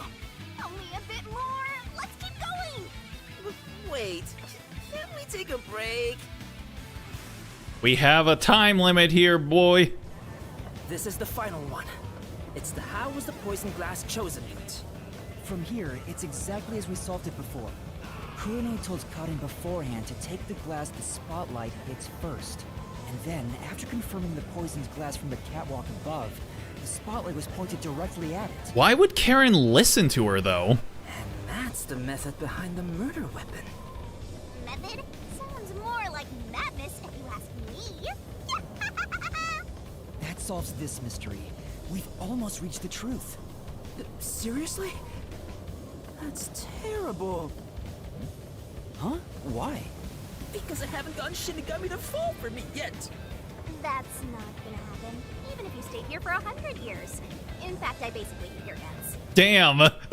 So that's literally, those are literally the look she gives when she looked at me as if she were looking at a piece of trash. You know, beyond the hate, there could be love. It's kind of like traveling the globe. You and I can go in opposite directions, but eventually we'll meet. That's a stretch. All right, Frankenstein. I feel sick. This is the last wall. Who murdered Karen? Are you ready? Let's solve this thing. Right. Yoshiko, Waruna, Kurone. Yoshiko, Waruna, and Kurone. Boom. I told y'all. Yes, it fell. And behind that door is the Who Room. We finally made it. It's time to end this, Master.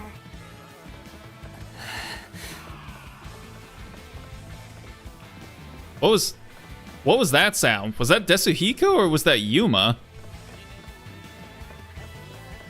It sounded like Desuhiko, but I don't know why he's being like that. Looks like all the culprits are here. But why do they look so sad? How boring. You call yourselves the final bosses of the Mystery Labyrinth? Then start acting like it. Might as well guard the truth till the end at this point.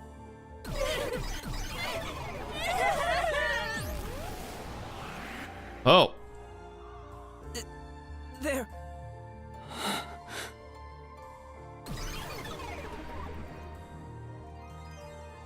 They're just sad. Because again, they're... Oh shit. Are we actually going in on it now? We're doing this right now?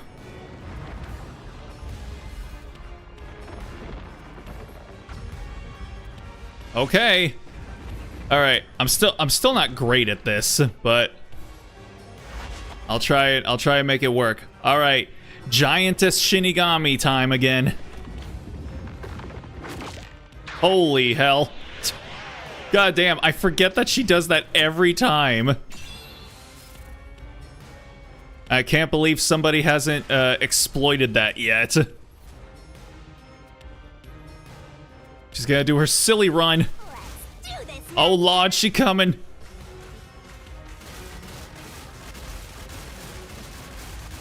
No.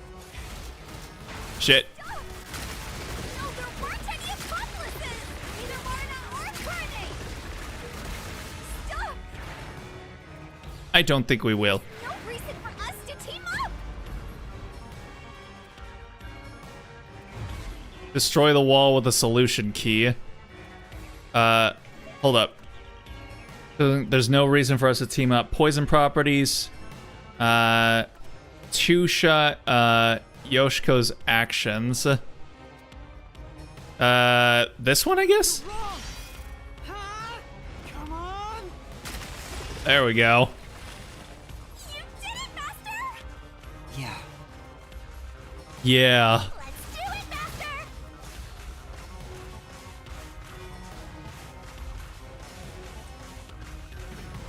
Shut up!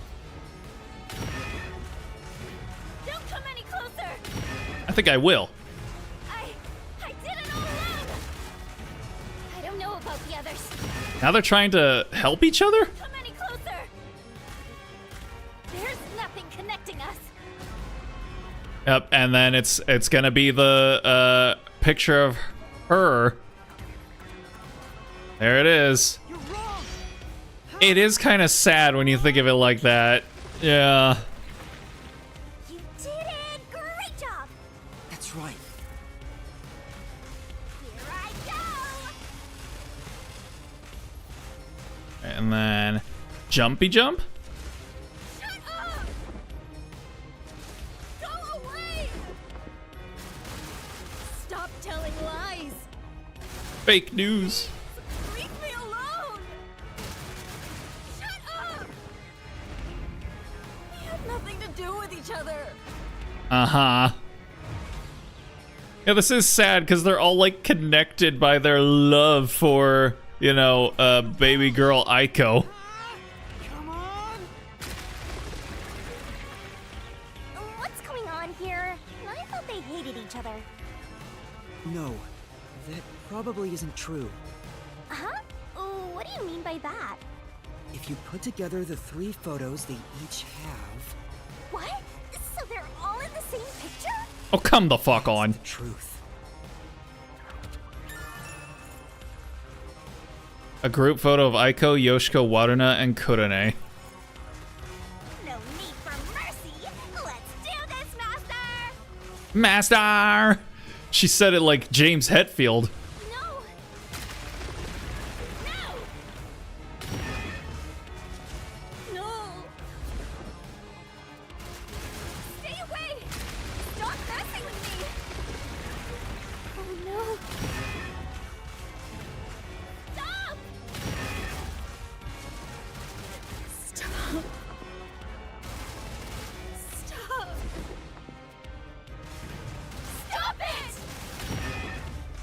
Oh, damn, and it's also sad because they're all gonna die. Away from me!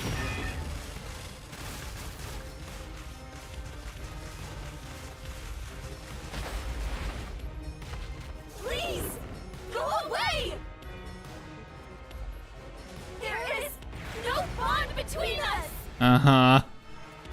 Oh, yeah, this is kind of sad, honestly. Destroy the fortress with the solution key. There it is. Group photo. Everyone is smiling. This is the truth of the case.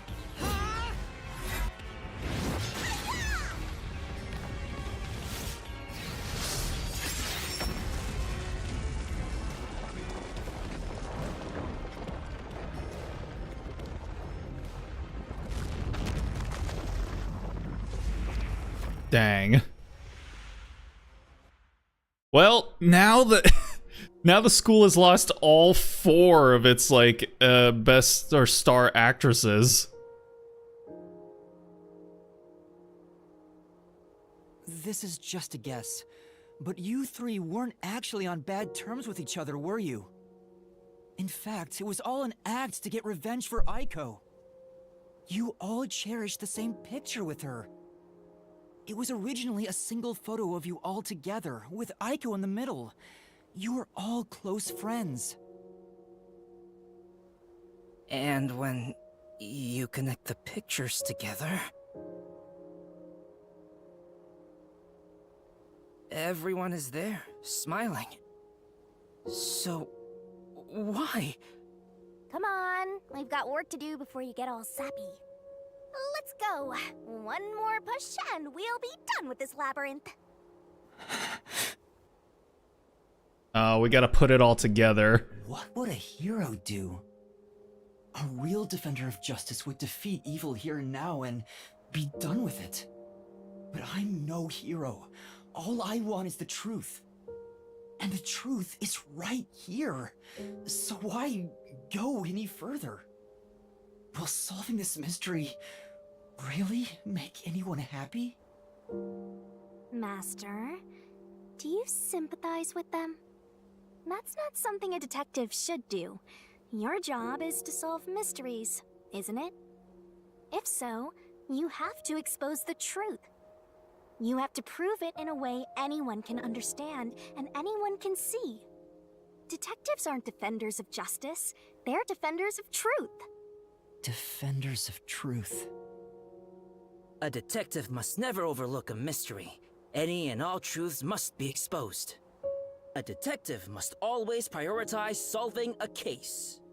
Emotions must be discarded to reach a perfect solution through a perfect deduction. I see I see that the theme of the game is starting to expose itself a little bit.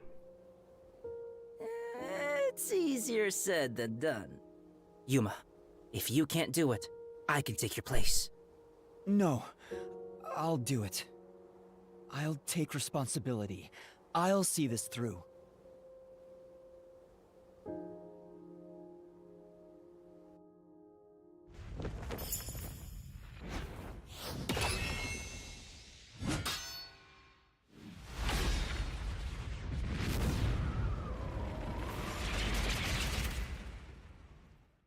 Alright, time to put the whole kit and caboodle together.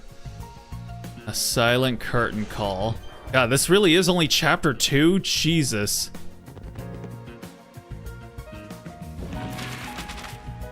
Okay. So, blah, blah, blah. Alright, what weapon did Karen use? What, huh? Dang it, come on. Let's see here. Wait, huh? Okay, hold up. Brick. Get her all bricked up. Go. And then, let's see.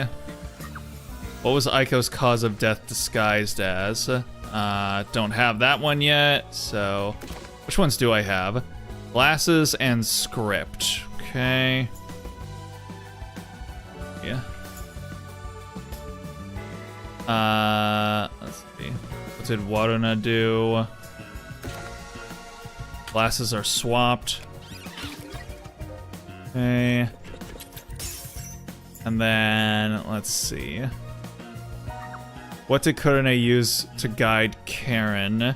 I guess maybe the notes from, or no, the spotlight. Okay. Let's see. What did Yoshiko apply to the glass? Poison. Okay, and then where was Yoshiko headed? To the chemistry lab. I like how she's still smiling in all of these pictures of her. Disguised as suicide by jumping. Okay. Then okay. Oh, don't have that one yet. For whom did the trio commit the crime? Hold up.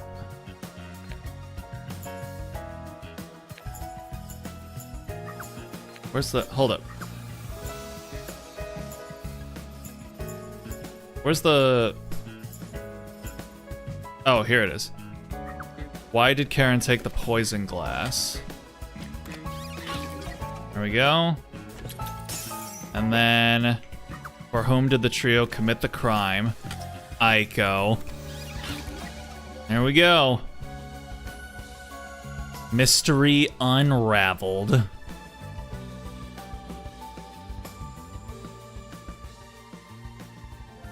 Oh, and they even make you end and fade to black on that picture. Step right up, step right up. A tragedy that struck an academy's stage.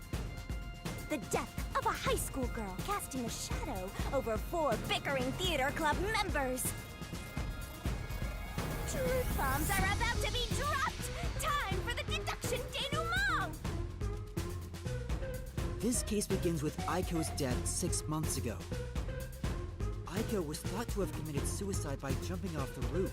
The flowers look like fire. In truth, Cotton murdered her. The shoes left on the roof had dirt on them from the flower bed at the crime scene. The bloodstains on the bricks were also unnatural, and it was obvious that an amateur had faked it.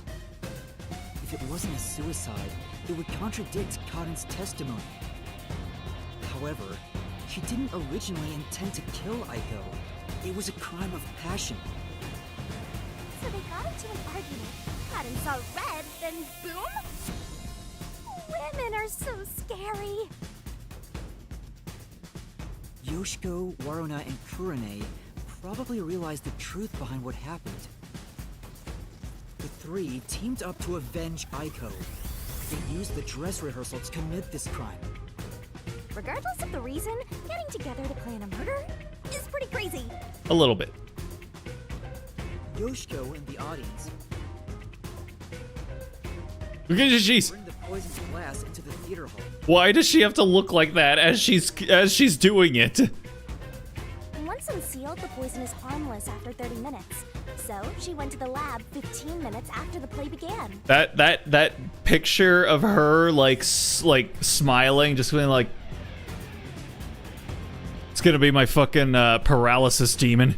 The poison container is too big to transport unnoticed, so she applied it to the glass in her bag with a paintbrush. Thus, the poisoned glass was created. She brought it back to the theater hall, then went on standby at the right end of the front row. Warna, who was acting on stage, was to switch out the poisoned glass. During the 5-second blackout 30 minutes into the play, Yoshiko placed the poisoned glass in the wings.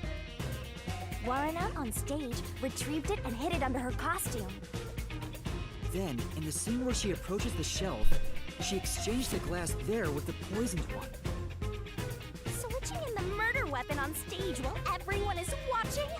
What a pervy exhibitionist! Damn it, Shinigami. What's perverted about that? And Kurane, on the lights, would guide Cotton to take the poisoned glass. Then came the duel of poison cups!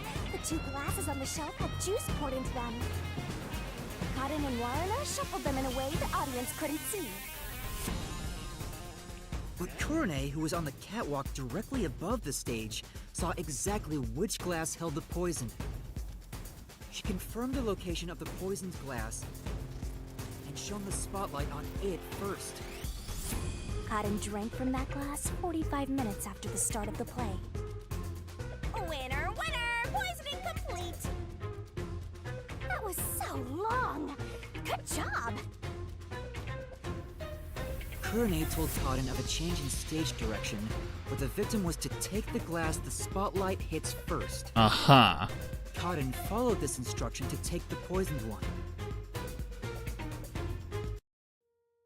The whole sequence of events for this crime would have been impossible for a single person. Their cooperation was also a means to conceal their involvement. But I can't shake the feeling that there was some other reason behind it. A crime committed by ruthless criminals. Those loathsome culprits are... Yoshiko! Waruna! Kurane! It was you! Wait, what? They may have pretended to always be at odds with one another, but deep down, they were bonded through their shared admiration for Aiko.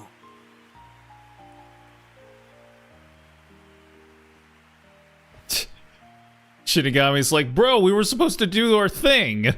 You ruined our thing. And now they're dead. Damn.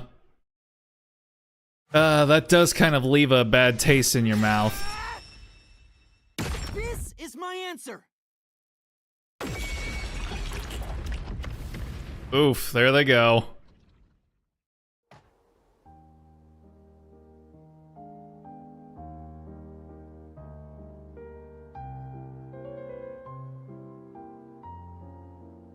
Was there really no other way? Was there no way to prove Cotton did this without killing her? That's not possible. Not in Kanai Ward. The Peacekeepers bend the truth whichever way they want to. The three girls couldn't get justice from them, which led to this crime. But it doesn't make it right! How long did you put on an act for this? Aiko was our sunlight. Wherever she went, we were meant to be there with her. She was everything to us. We were together ever since we were young. Her dream was our dream. Aw, man. We were nothing special. But she called us her rivals. Those words encouraged us to carry on. But now she's gone. Everything's hopeless now.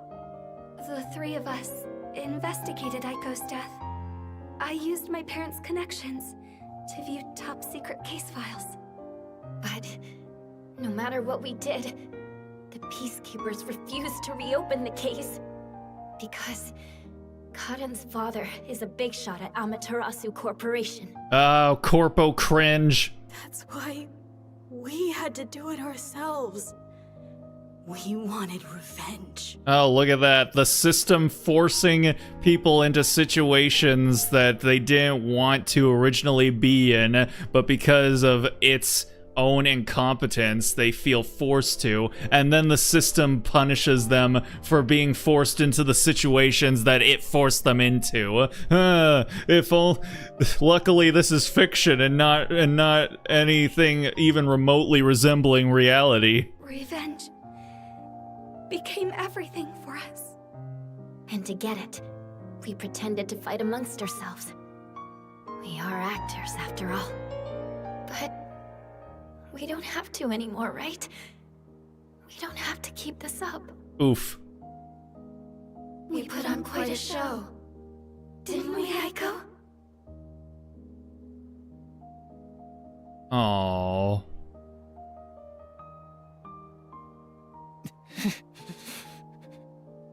This leaves a bad taste in my mouth. Then again, most cases do. But that's the end. We can finally return to the real world. I hope the girls open up like that in the real world too. No, I don't think they can. Huh? Why is that? Oh, also, where's Shinigami? Right here. Well, what do you think? Did you fall in love with me? I know you did. You must have, yeah? I already told you. I will never fall for you. You're seriously getting on my nerves. You're annoying and exhausting. Desuhiko?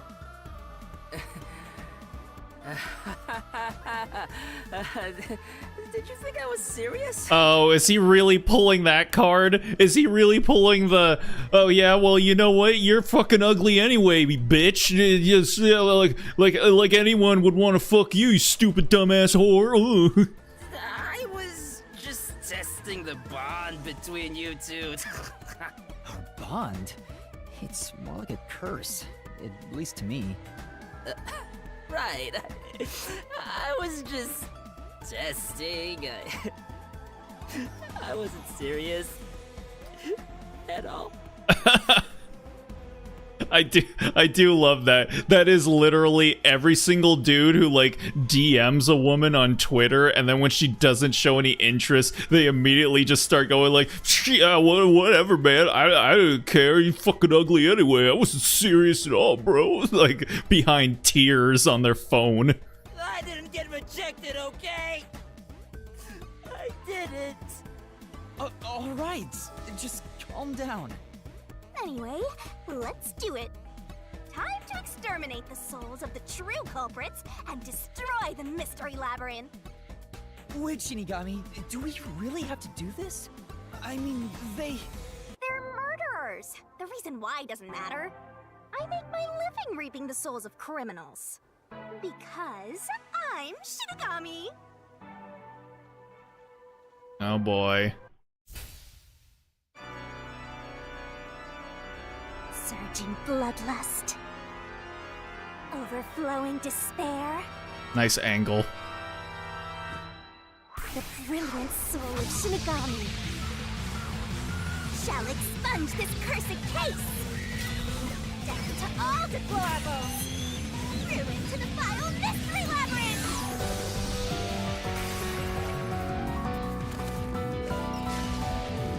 Oh, and then the wings of death. Shinigami be my Discord kitten. Shinigami, ew, no. Yep. Essentially.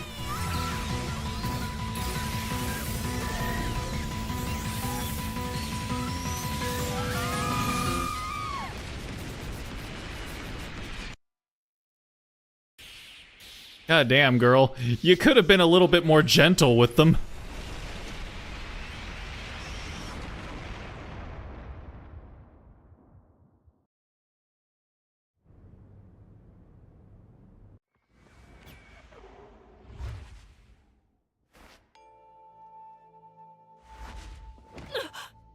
Oh. When did Look at Desahiko. Huh? He's like, What the? huh? What? Wait, what just happened? Death doesn't show mercy. hold on. Man. It's Soul, calm down. Oh. There they go. What? What's going on? I knew it. The evil murderers have been expunged once again. Oh, right. There's still one more job I gotta do. And now we get silly ghost sperm Shinigami again.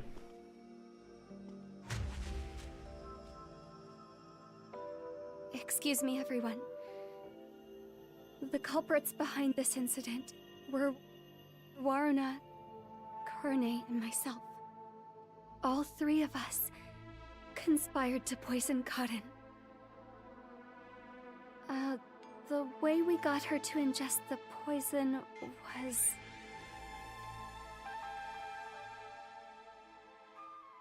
And yada da da and blah blah blah blah.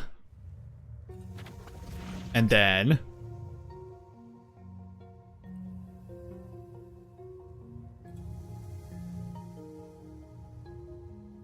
I don't know what you people have done, but next time it won't go your way. Remember that. okay, maiden. You say so. Did you see that? She was staring at me the whole time. She's gotta be in love with me. Jeez. Oh, fine. I guess she can keep the piece of my love as well. God, the VTuber read every single one of my chats today. Oh, we're practically dating.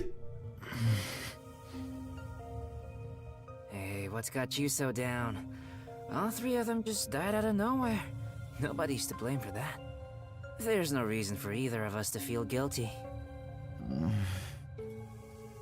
Seems like all the memories from the Mystery Labyrinth are completely gone. Master, we're in the clear. All three of their deaths won't be your fault now. That's not what I'm worried about. Yuma! Hey, baby girl. Kurumi? Oh my. Thank you for saving me. I knew you'd come to the rescue. Anyway, are you alright? The Peacekeepers didn't harm you, did they? No, I'm fine. Hey, Yuma? I don't want to get in the way of this tearful reunion, but maybe we should get out of here. It'll be trouble if the Peacekeepers come back. Oh, right. Let's leave then.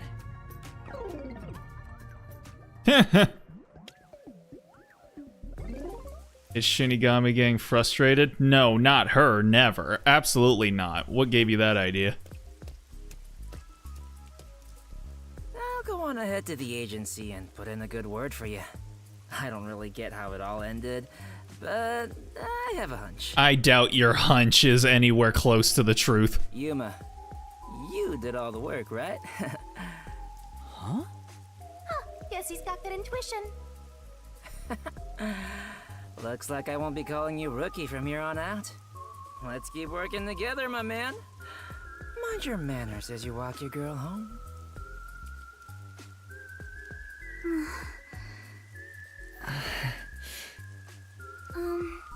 Yuma? That's my name, don't wear it out. Huh?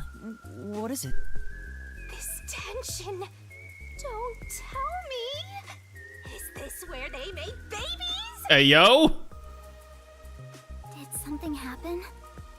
You seem down. Yeah, right here and now, we're gonna start baby making. Oh, well, although the case was solved, 3 lives were lost. Right. I didn't expect Yoshiko and the others to. Could it be that their deaths are related to your forte? What? I mean, kind of. Wow, we've got another sharp one. Master, I hope you know this, but if you say anything about our contract... Oh, sorry for saying something so strange. I know I'm off, right? Even if that were the case, you'd never tell me. Hey, Kurumi, there's somewhere I want to go. Will you come with me? Huh? Sure, I guess. Where are we going? What's happening? Is it someplace romantic? I guess kind of. Wow, what a nice view. It's like a secret hideout. I didn't know that Kamasaki had a place like this. What is that little like felt robot automaton? Kind of want him, honestly. Please, help me save this city. Save this city, huh? I managed to save Kurumi by solving the case. But I killed those 3 girls. I'm responsible for their demise. If I had let the peacekeepers deal with it, at least their deaths could have been prevented. What exactly did I even solve? It's not a true solution if we can't save everyone. What I gained in exchange for my memories isn't some convenient, mystery-solving tool. It's literally the power of a death god. What are you musing about? You can't reclaim the past, and you're not gonna get your memories back either. In the end, you just have to accept it. Shh, just let it happen, she says. Accept it? Instead of believing in some vague thing like justice, just believe in the truth. They say there's only one truth, and there's only one type of person who can find their way to that truth. Detectives. Even if I have to sacrifice others to find it, I should let so many people die for the truth? Master, you keep going to extremes. It's part of why you're a greenhorn. It's not really extremes. Every time he solves a mystery and finds the truth, people die. So, I mean, you know. Seems like you still have much to learn under my guidance. What is the truth? Why did I become a detective to seek it? Yuma? Huh? Oh, yes? I know I already said this, but thank you so much. You are exactly the kind of person I thought you were. What do you mean by that? You're my hero. Aww. I'm no hero. I was just trying to expose the truth. But thanks to you, I was saved. If you weren't around, I wouldn't be here today. That's why a detective who exposes the truth is a hero in my book. If there were more detectives like you in this city, maybe Aiko's death would have been solved earlier. I'm sure things would have been different. Kanai Ward hasn't seen a hero like you in forever. That's why it's always been so dark here. So please. Please continue to be our hero. That's a nice thumbnail. Qosic drew it, and they are a pretty fantastic artist. I am a fan of theirs. A hero. Maybe before I lost my memories, I was trying to become someone's hero. This time, there was a steep price to be paid for exposing the truth. But even so, the truth must always be revealed. I want to believe I can save someone. I want to continue being the hero she says I am. Still, I don't want to use Shinigami's powers again. Don't act like you don't like it, Master. Well, I'm just glad you seem more motivated now. Oh, yeah. We made a promise, didn't we? I said I'd tell you about Kanai Ward's ultimate secret after the case was solved. Huh? Oh, right. Hey, you seem like you weren't expecting much. But that's where you're wrong. Just between you and me, I am Kanai Ward's only informant. Word. Informant? Are you serious? A high school girl informant? She reverted back to her ghost form. She did. Her ghost form's kind of derpy. It is, and I love it for that. So I can honestly take her in either form. In this one, she really looks kind of doofy, but in her other form, she's very cute, so yeah. Beginner, though. Either or. I started 3 years ago after taking over from my grandfather. Oh, so informant is like a literal, like, formal title for someone's job, I guess. It's not just like something people say like, yeah, I'm an informant. It's like, no, like when you're an informant, you're an informant, I guess. Like when someone says they're, well, a detective is an actual like job title. So, huh, okay. And now that the peacekeepers control the city, there isn't much of a demand for information anymore. No wonder you know so much about rumors. Besides... I haven't felt this nervous since I was chased by those peacekeepers. That also explains why the peacekeepers were after you. She's like, yeah. If Kurumi is an informant, maybe she does have some crucial information about Kanai Ward's ultimate secret. Aha. Okay, well, I guess I'll go ahead and talk to her about it real quick. So, Kurumi, what do you know about Kanai Ward's ultimate secret? Well, it's likely connected to the top secret research that Amaterasu Corporation is conducting. I think it has something to do with why the unified government approved of Kanai Ward's isolation. Top secret research? Approved the isolation? Kanai Ward has always been a city centered around Amaterasu. But there was a lot more freedom in the past. People were allowed to come and go as they pleased. Wow, such freedom, much ability to be able to choose your own destiny. I could like, God. I have a relatively, expansive vocabulary, but calling up specific terms right when I need them, unfortunately my RAM is pretty slow. It became an autonomous zone, free from the Yuji's influence only a few years ago. The reason behind it has to do with the top secret research that Amaterasu is conducting. But what is the research? I don't know all the details, but it's supposed to be able to change the entire structure of the world. All nations and enterprises worldwide want it. This research is what turned Amaterasu into a major global corporation. Oh, so it's AI. I get it. All right, say less. And that research is being done in Kanai Ward? I think so. It would explain why Kanai Ward's been isolated. It's so their research doesn't leak out. Research that can change the world? If that's true, it's some serious stuff. No wonder number 1 of the WDO would risk his neck here. Do you know any more details about that research? I do know a little bit.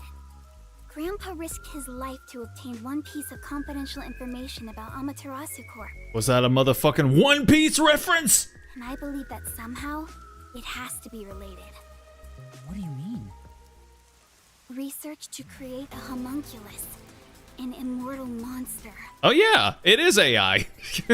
Homunculus? Immortal monster? Now, wait just a minute. Are you serious? I don't have any proof, but it's a fact that Amaterasu Corporation has previously researched homunculi. Homunculi? Being researched in this city? Is that Kanai Ward's ultimate secret? Immortal monsters? Homunculi? It's turned into a fantasy story out of nowhere. Though, I'm sure not one to talk. That's all I know. Well, is my information useful to you? Hell yeah, baby girl. Although, most of it was left behind by my grandpa. I mean, hey, you know what? As long as you've got the information, that's all that matters. Left behind? One day, my grandpa just vanished. He's been missing ever since. You seem kind of happy about that in your sprite. That's why I decided to take over where grandpa left off as an informant. So, do you think what I've shared might help? Yeah. This is huge, considering how I had nothing until now. Yeah, Takeoff. Sounds good, Vic. Yeah, we're should be wrapping this up soon, so gonna head off myself in a bit. Take it easy, stay groovy, we'll see you again soon. Really? That's great! I'm actually useful to a master detective! Oh, about that master detective thing. Look! That's where my grandpa used to live! That takes me back. I wish I could see him again. Oh well. And that's how you'll keep taking advantage of a high school girl, huh? Why you gotta say it like that? By the way, Kurumi, why do you think your grandfather disappeared? Could it be the Peacekeepers? No, I don't think the Peacekeepers have anything to do with it. Grandpa vanished before Kanai Ward became isolated. He was just suddenly gone. But I do believe I'll see him again someday. Oh, she's such an optimistic little flower. Master, forget about some geezer you don't even know. What about this homunculus stuff? The homunculus research. If Amaterasu Corporation is still researching some immortal monster in Kanai Ward, it makes sense why there'd be such tight security.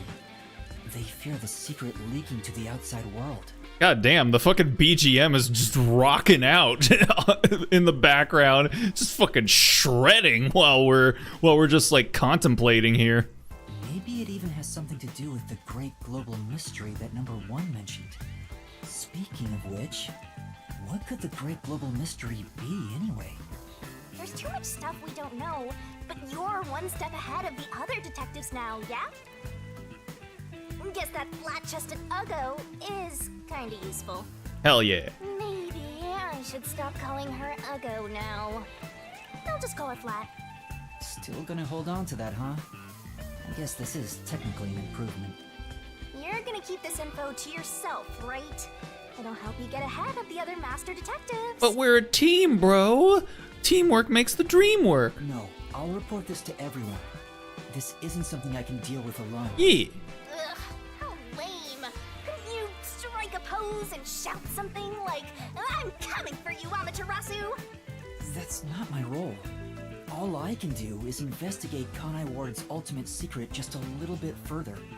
The rest should be left to the real master detectives to handle. This is my fault as your mentor for babying you so much. You've become the kind of detective who only relies on others without trying to solve problems yourself. Oh, where did I go wrong? What's wrong with relying on others?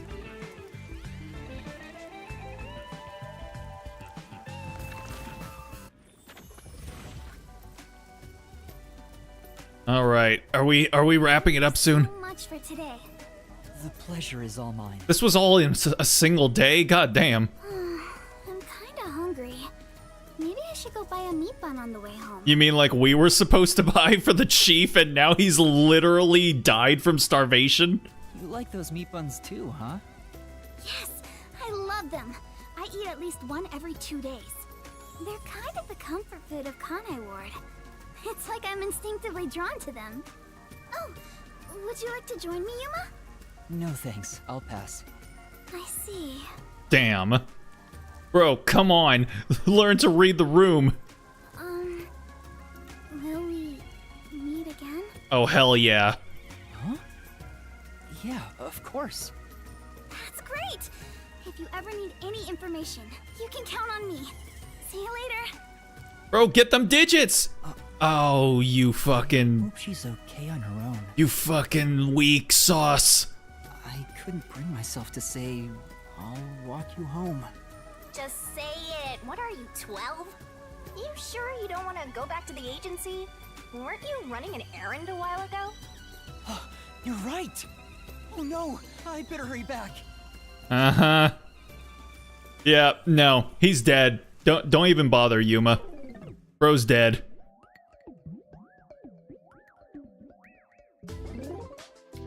Oh my god, they're still gonna make me keep like, oh, oh, he's alive! How about that shit? Homunculus research. I still can't believe it's true. Hey, our person, Halara. Does it ring a bell, Chief? Unfortunately, I've never even heard of it. You sure it's not just some rumor? The way Kurumi explained it leads me to think it's true. Regardless, there's too little information. We lack anything definite at the moment. Still, it's better than having nothing at all. Nothing at all? Well done, Yuma. Nothing at all. Thank you. You're like a dog wagging its tail whenever you get complimented. You were late getting back, but I never imagined you'd get yourself into another mess. What the hell is going on? What the hell is going on? I'm so angry, I'm talking with the lads! What? I'm really sorry. I thought he bit his tongue or something. Tail gets tucked between your legs whenever you get yelled at. Setting aside how I nearly died of hunger and that Yuma needs to be put on a leash, you picked another fight with the Peacekeepers! That's the biggest problem here! Well, I mean, hey, I'm already on a leash, so technically you don't even have to worry about that one. We weren't picking a fight. Besides, we got to expose the truth in the end. That look on Martina's face was awesome. Right, Yuma? That's not what I'm talking about! How can you be so relaxed? What is this? Careless man, please remain calm. So, is it true the culprits in that case suddenly died? That makes it similar to what happened in the Nailman case. Yeah, somebody's starting to put together a common denominator. Moreover, it is also similar in that those involved in each case, like Desuhiko and myself, had their memories wiped. There are too many common traits to call it a coincidence. Uh-oh. The memories related to the case disappear. Perhaps it is due to someone's forte. No way. What kind of useless forte would that be? Besides, no one here has an ability like that. Could another master detective have found their way here? It'd be one thing if we were anywhere else in the world, but we're in Kanai Ward. This isn't the kind of place some ambitious master detective could barge into by himself. If someone got officially dispatched here, I would know. Anyway, why are you all looking so glum? The case is closed and we got new information. It's a fantastic step forward. It's springtime and all is right in the world. How can you tell it's spring? Spring? It rains all year long here, and we've had nothing but trouble. Ugh! Just what the hell is going on here? God damn it. It's like the hand of death itself. What's wrong, Vivia? You know what they say. The greater the detective, the more often they encounter death. Isn't that right, Yuma? Bro, I wouldn't be surprised if he can actually see Shinigami. That does kind of apply to you, Yuma. In a way, you're like a death detective. That sounds like the most generic anime I've ever heard. Don't take it the wrong way. I mean that as a compliment. I'm sure you did. But even if it offends you, I refuse to apologize. Apologizing is too much of a hassle. Oh boy. The Death Detective. You have a cool nickname, Yuma. No way! I don't want a nickname like that. Really? But it sounds so awesome! It seems death has taken a liking to you, Yuma. Uh-huh. That's one of your talents in a way. Sheesh. I'll never understand this guy. I'll figure out how to discipline Yuma later. For now, we need to come up with a plan to handle the Peacekeepers. You said this case involved Vice Director Martina, right? She's Director Yomi's right-hand woman. I heard she's both his close advisor and his mistress. Yeah, I can believe it. I'm sure they're gonna make a move somehow. I don't even want to think about it. What'll they do? Oh, shit! See? This is what I'm talking about! Everyone, brace yourselves! Oh, goddamn. Are you serious? This is so fun!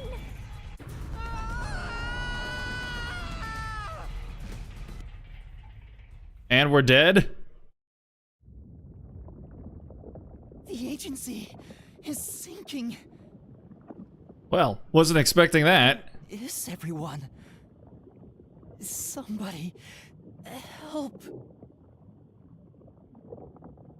Hey, Master! Snap out of it! Uh-oh. Come on! Damn. I can't believe we fucking died.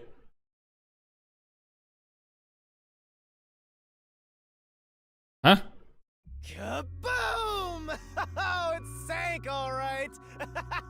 Oh, there he is. This is the bolt of judgment, the fire of purification, a supernova explosion! Can you please just let me fucking go, game? God damn. Who prepared that torpedo? Unfortunately, it was I, Martina Electro. I figured it was you. Oh dear. Oh. That wasn't enough firepower! I told you to blow up the whole river and vaporize them, didn't I? Now it just looks like I'm causing chaos! Half-assed executions of the law are nothing but senseless violence! I told you to demonstrate perfect order! Listen to me. A clean and pure execution of the law is overwhelming, absolute, and completely blows everything away without a trace! I'm terribly sorry, Director Yomi. No matter. You are my beloved right hand. You only need to remain by my side. Yes, thank you. I will forever be by your side to serve you. Oh my. Thing is, even though you're my beloved right hand, you still need to be punished. Oh boy. Huh? You couldn't even solve a case caused by a couple of brats, not to mention the detectives escaped under your watch. But it's all right. Don't worry, you are my beloved right hand. So I'll smack you around with my left. I won't hurt you. I need you to stay pretty for me forever. I understand. So, what is my punishment? See this? It's a recent invention by Amaterasu Corporation called a high-performance presser. A what? It can compress up to 50 kilograms of material and instantly turn it into a cube. Even humans can be turned into pretty little cubes. Huh? Yeah. I'll keep you on my person at all times, so you'll always be by my side. Is he gonna fucking turn her into a keychain? You are my beloved right hand. Please wait! What? You must be joking! Hey, you! Take my beloved right hand over there. No, ain't no way. He's gonna turn her into a cube? Oh, Martina. There's something I wanted to ask you before you go. What's love? Oh boy. Take her away. Director Yomi! Director Yomi! Is she? All right. Is she actually dead? Let's go find the corpses of those detectives that got blown up.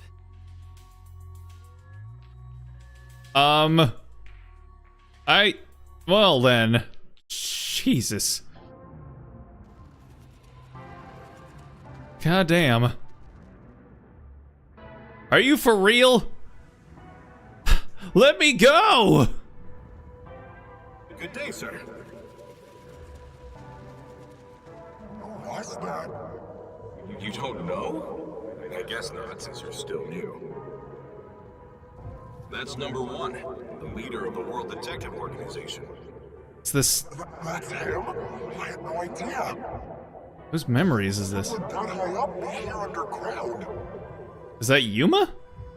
There's a book vault here. It's short enough to be him. Secret book vault that only number 1 can enter with his biometrics. It supposedly contains data from generations of great detectives, sealed books, and so on. Interesting. Didn't know that. Don't even think about going in there, newbie. I know. That sounds like Yuma. Wasn't number 1 carrying an old book just now? His voice is really distorted because they don't want you to know it's him, but the cadence and timbre of his voice sounds the same. Investigate. You may be a trainee, but you're still a detective. Investigate? Me?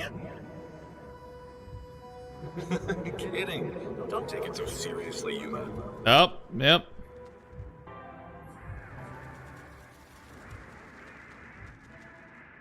Have we seen that book before?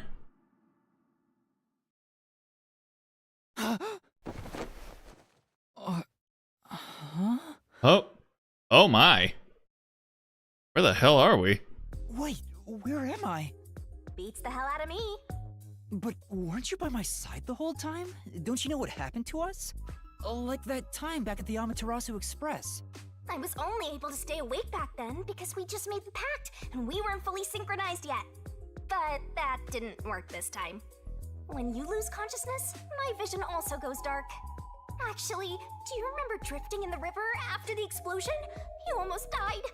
Hell, even as a death god, I thought I was gonna die.